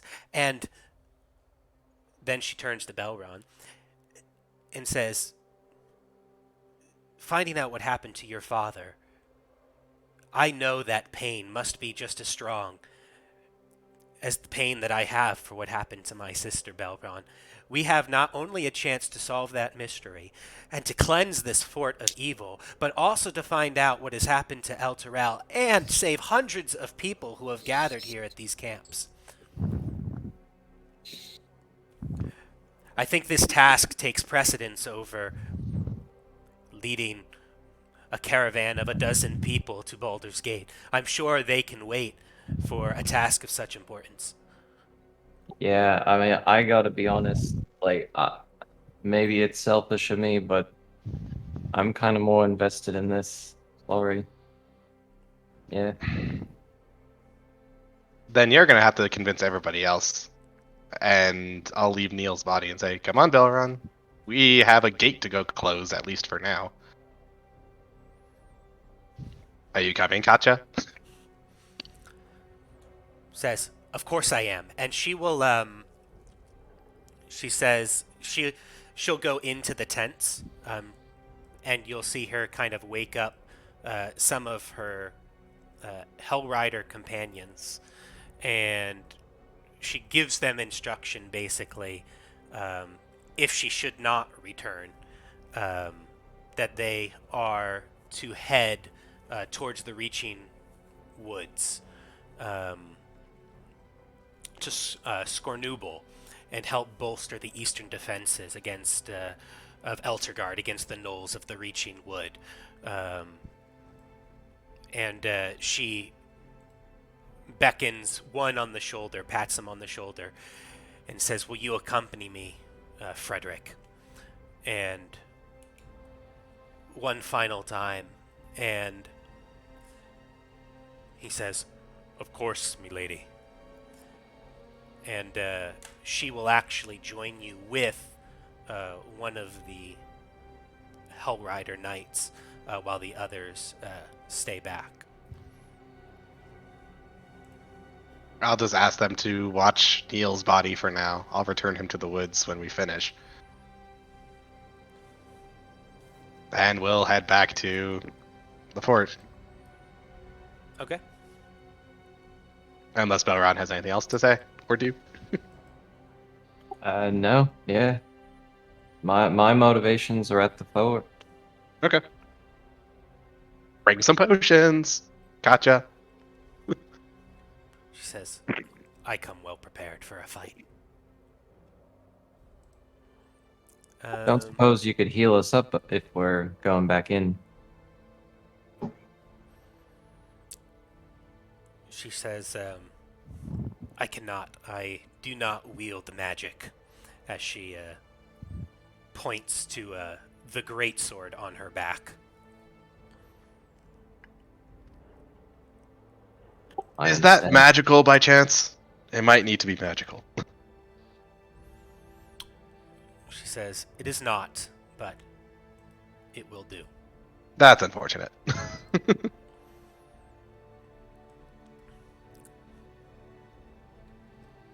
I also noticed that Belron's token actually wasn't updated on that one. It just made me laugh. Yeah, it was. It's updated everywhere else. um, I was feeling a little funny. Could we delete the Neil token? That should be back at their camp. Could we yes, also possibly have gotten a short rest? Yeah, I'd say, an hour could have passed for them to get the body back into camp, get it back unseen, talk to Katja, clarify some things, and then come back. So I would say that you can get a short rest from that. Okay, I'll get a short rest. I'll get a short rest too. Why not? Take a short rest. And Craggle did ask if we could end around now. We're a little later. Yeah. I mean, honestly, I'm not even wanting to quit. Like, fuck my job. Like, Fair enough. Just Um, figured I'd mention it for the time. Yeah, I mean, I'll leave it up to you guys. I am personally good to go longer. Obviously, I love to give you guys more time, but it's totally up to you guys. So you tell me if you would like to end here. We can. Otherwise, I'm willing to go longer. So Okay. I'm gonna put a tentative. We can check in again at 10:30, or so in half an hour. okay, We'll just see where we're at. okay, sounds good. I got my key back. I'm happy. Awesome. Okay, and so you guys see Igvis, Belron, and I'm gonna delete Neil's token. Come back with Katja and the fellow Hellrider.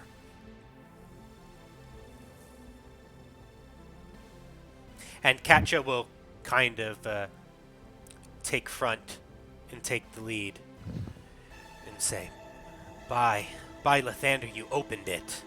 And she will kneel in front of the door, and she starts citing a prayer. And she says, O Morning Lord, by whose hand the sun's glory passes each day, what is thy first duty upon the breaking of the dawn? I beseech thee to grant upon us thy holy light, such that we may bask in thy divine radiance and begin life anew. And she stands up, and she looks back and says, Well, are we doing this or not? I'm gonna step forward. You mean we're closing it, right? She says, No, we are going to enter this fort, cleanse it of evil, find out what connection it may have to El Terrell, solve the mystery of the paladins that disappeared 18 years ago. That is our mission. That is our charge. If you go in there, you're going to die. And the Hellrider steps up with her, and she says, My fate will be my fate, but Lathander will guide me, and I have faith that we will overcome this together. Right, Belron. And she turns to Belron. Nervously. Yeah. I'll look to Belron, and then I'll look back to her.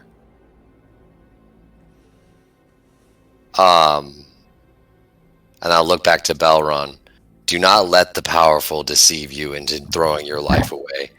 You already saw what happened to us in there. And I'm going to look at their weapons. They can't touch them.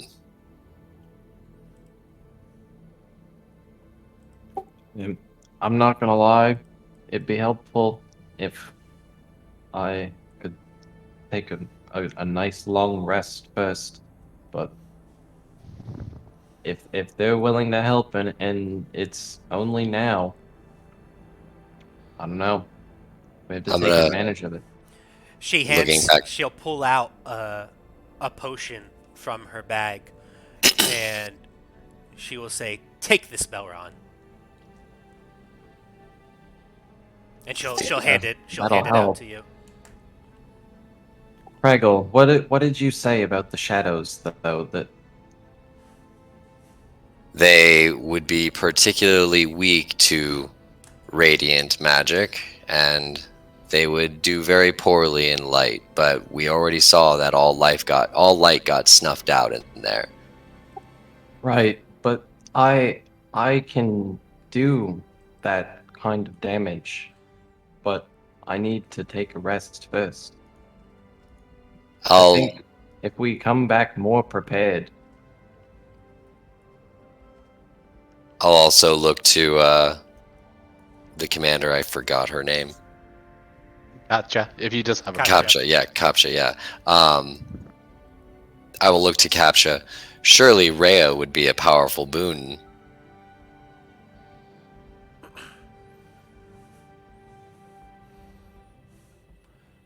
Will your friend join us?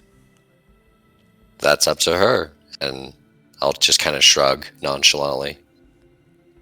she might if she knows what's at stake. You're her commander as well. She thinks for a second. And she looks at the doorway. And you can see this longing in her eyes to just step through right now. As she hesitates. And she says, yes. More help is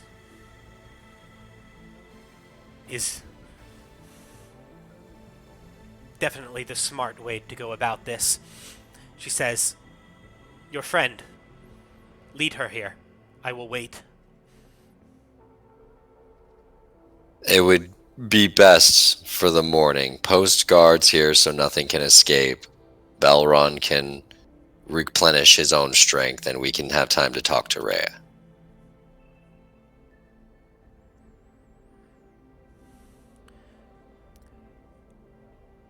She looks and she says, I must impress upon you that this is not an activity that is sanctioned by the Dawnbringers. Jan will not approve of this. If we wait until morning, we may lose our opportunity to enter this fort without... And she stops. She says, no, this must happen now. This must happen tonight. It could not wait until morning. If your friend will join us, wake her, convince her to come. If not, we must press on. I'll start walking back towards the convoy, frustrated. Okay. Belron, War, Igvis, Honed. What are you doing? I'm gonna go with Crackle. Okay. And just whisper in his ear, like, I couldn't convince her to leave it alone either. Yeah, I'm gonna go back with them to the convoy.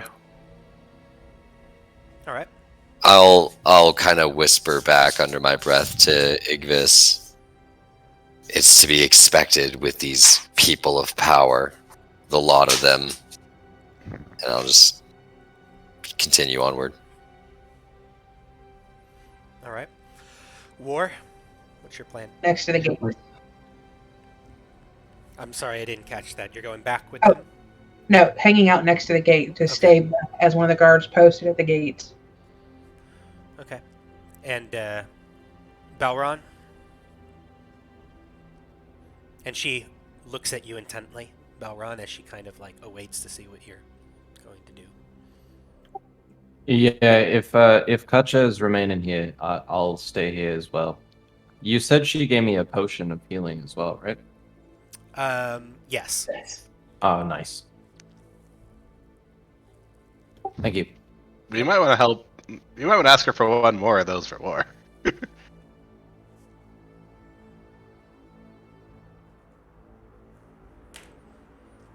War can flirt with her and get her up. Yeah. I think you're muted, War. Oh no, I'm listening. Oh, okay. Okay. So, Honed, Igvis, Craggle, you guys head back to the caravan, right? Not the encampment, but your caravan. Where Yeah, I'm Rhea was specifically looking for Rhea. Okay. So we're gonna do this.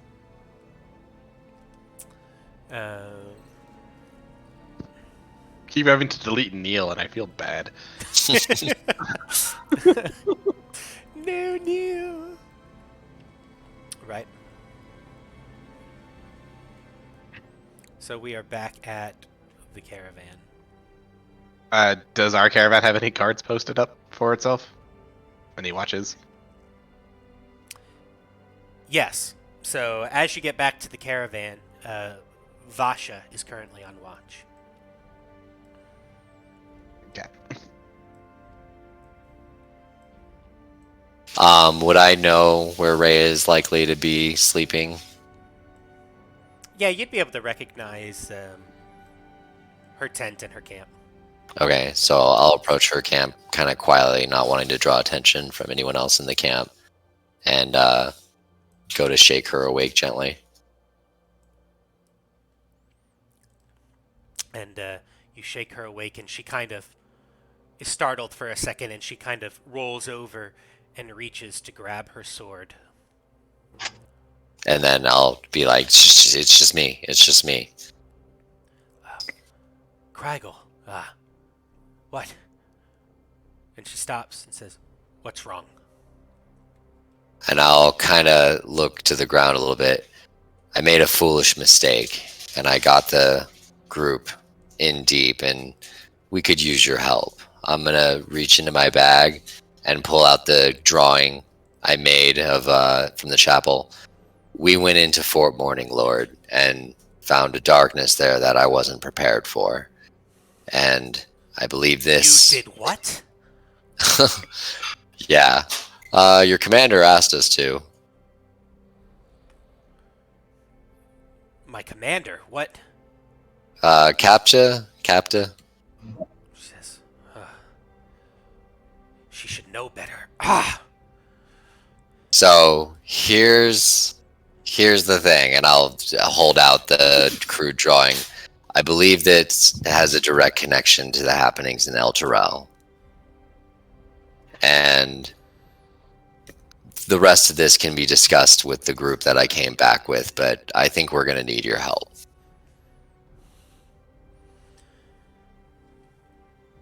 We will need Torm's righteous hand. She says, "Fine, Craggle, I will clean up this mess. Let's be And off." I do want to just take note that I take the drawing back and put it in my backpack, Yeah. but then, yeah, we leave. Okay. Sounds good.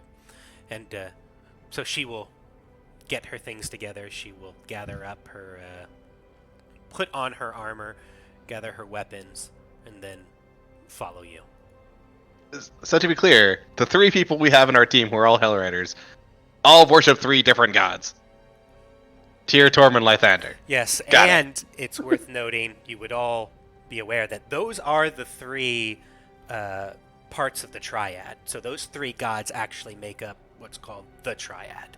Okay. And they're kind of the main gods of this area, too, that are worshipped. But, yeah. I just actually laugh that none of them share one. That's all.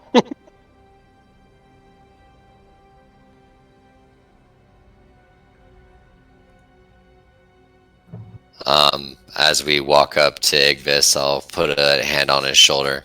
She doesn't know about Neil yet, but she's willing to help. You'll have to tell her at some point. Yeah, I know. All right. I'm actually just gonna go stand in front of the fire and look at the fire for a bit. And Could I just say to Araya, like, I think, like, Katja's got, like, revenge on her mind. And she's only got one other soldier with her, and she thinks she's going to be cleaning this place up just by her and this one soldier. She didn't want to wait and get anybody else involved. She just wanted to get in there and get going. yes, Katja is,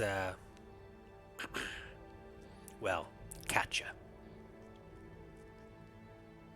I'll just nod my head and walk away. I understand. I'm also going to warn her about the shadows, and that specifically damage from physical weapons seem to be not nearly as effective as you would normally think they would be. And don't get touched, because they'll drain the strength out of you. The literal life out of you. And you kind of see her, like, shake her head and put her hand to her head and says, "You've created quite the mess, haven't you? There's a reason it was forbidden by Thavius Krieg. Just warning you. You have unleashed potential evil on this area. We need to move." And she comes out, and while you're sitting by the fire, Craggle, Ray is kind of getting ready, you know, as you kind of sit by the fire waiting for her to come out. And, Vasha looks to you and says, "Trouble brewing?" I'll look to her. I feel that the trouble has been brewing for quite some time and is just now boiling over. Anything I need to be aware of? Maybe have a second watch on camp overnight. Anything unusual happens, it's probably best to shoot first and ask questions later.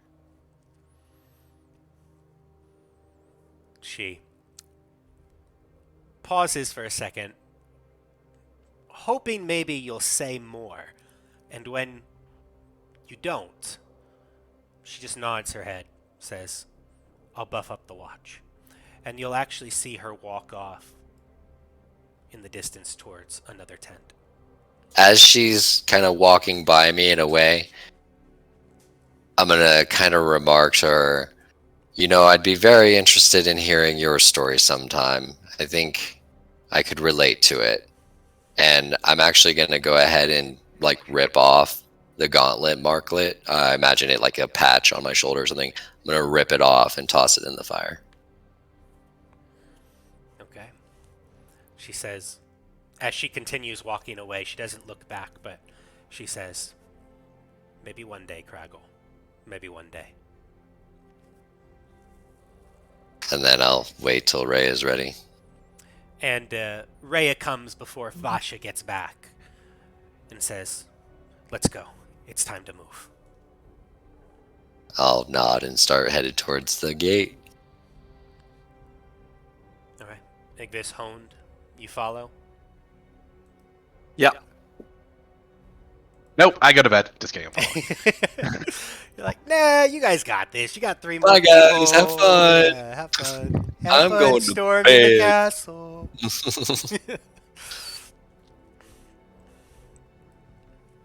As we walk, though, I'm gonna knock Craggle a little bit and just be like, "You're gonna make my job a whole lot harder, aren't you?"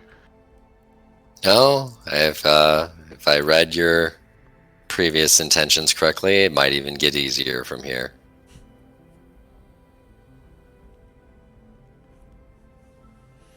All right. And Rhea comes back, and she immediately walks up to Katja, and she says, Katja, how could you? Look what you've done.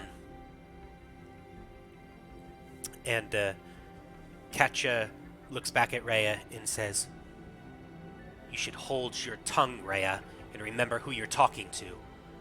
I outrank you, remember? And Rhea says, you are not above the laws of Thavius Krieg. You are not above the laws of the High Observer. She says, I took an oath. You took that same oath. You signed the book. Katja, you signed the book. Recall the creed.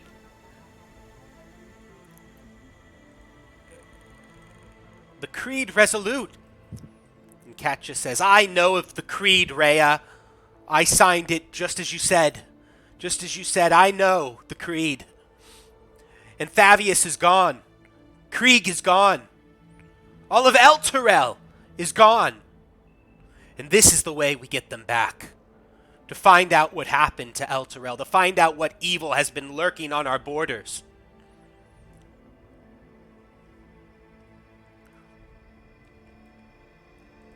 Rhea says, I cannot approve of what you've done, Katja. But I suppose it is done. And I will have to help clean up your mess. And Katja says,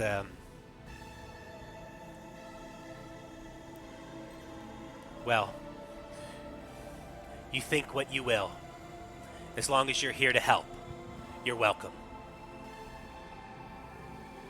And Katja looks to the rest of you and says, are we ready? I'll look specifically to the Fist members, but also Belron. I'm not ignoring you or anything, but I'll just look over everyone and give a nod to each one. Which anyone with a decent enough passive perception would notice a gaping hole in Craggle's cloak on his shoulder where the patch was. I'll give a little shrug and say, I guess we're actually going to do this. I'll just walk up and be like, hey, does anybody have one extra healing potion for our girl Laura over there? Oh, I thought she got one already. Hanging Not that I out. saw. Not that I saw. And You I'm did- concerned. Did you use any hit die on the short rest? My hit die are gone. Oh, wow.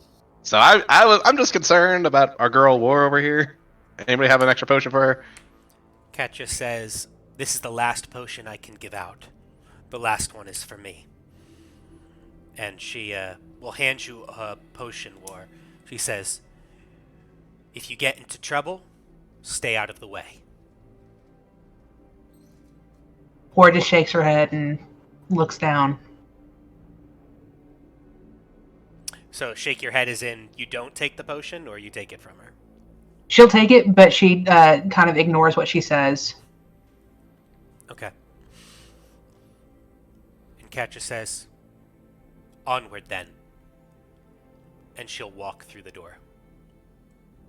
The Hell Rider following. Oh. Well, I'm just gonna wait a second so we all don't stack and break it again. Yeah. onwards, I guess. I'll follow after Rhea. Go ahead, Igvis. Oh, we're all stacked. All right. Engaged. Bullet, arrow move. Bullet move. I don't know why I was thinking that.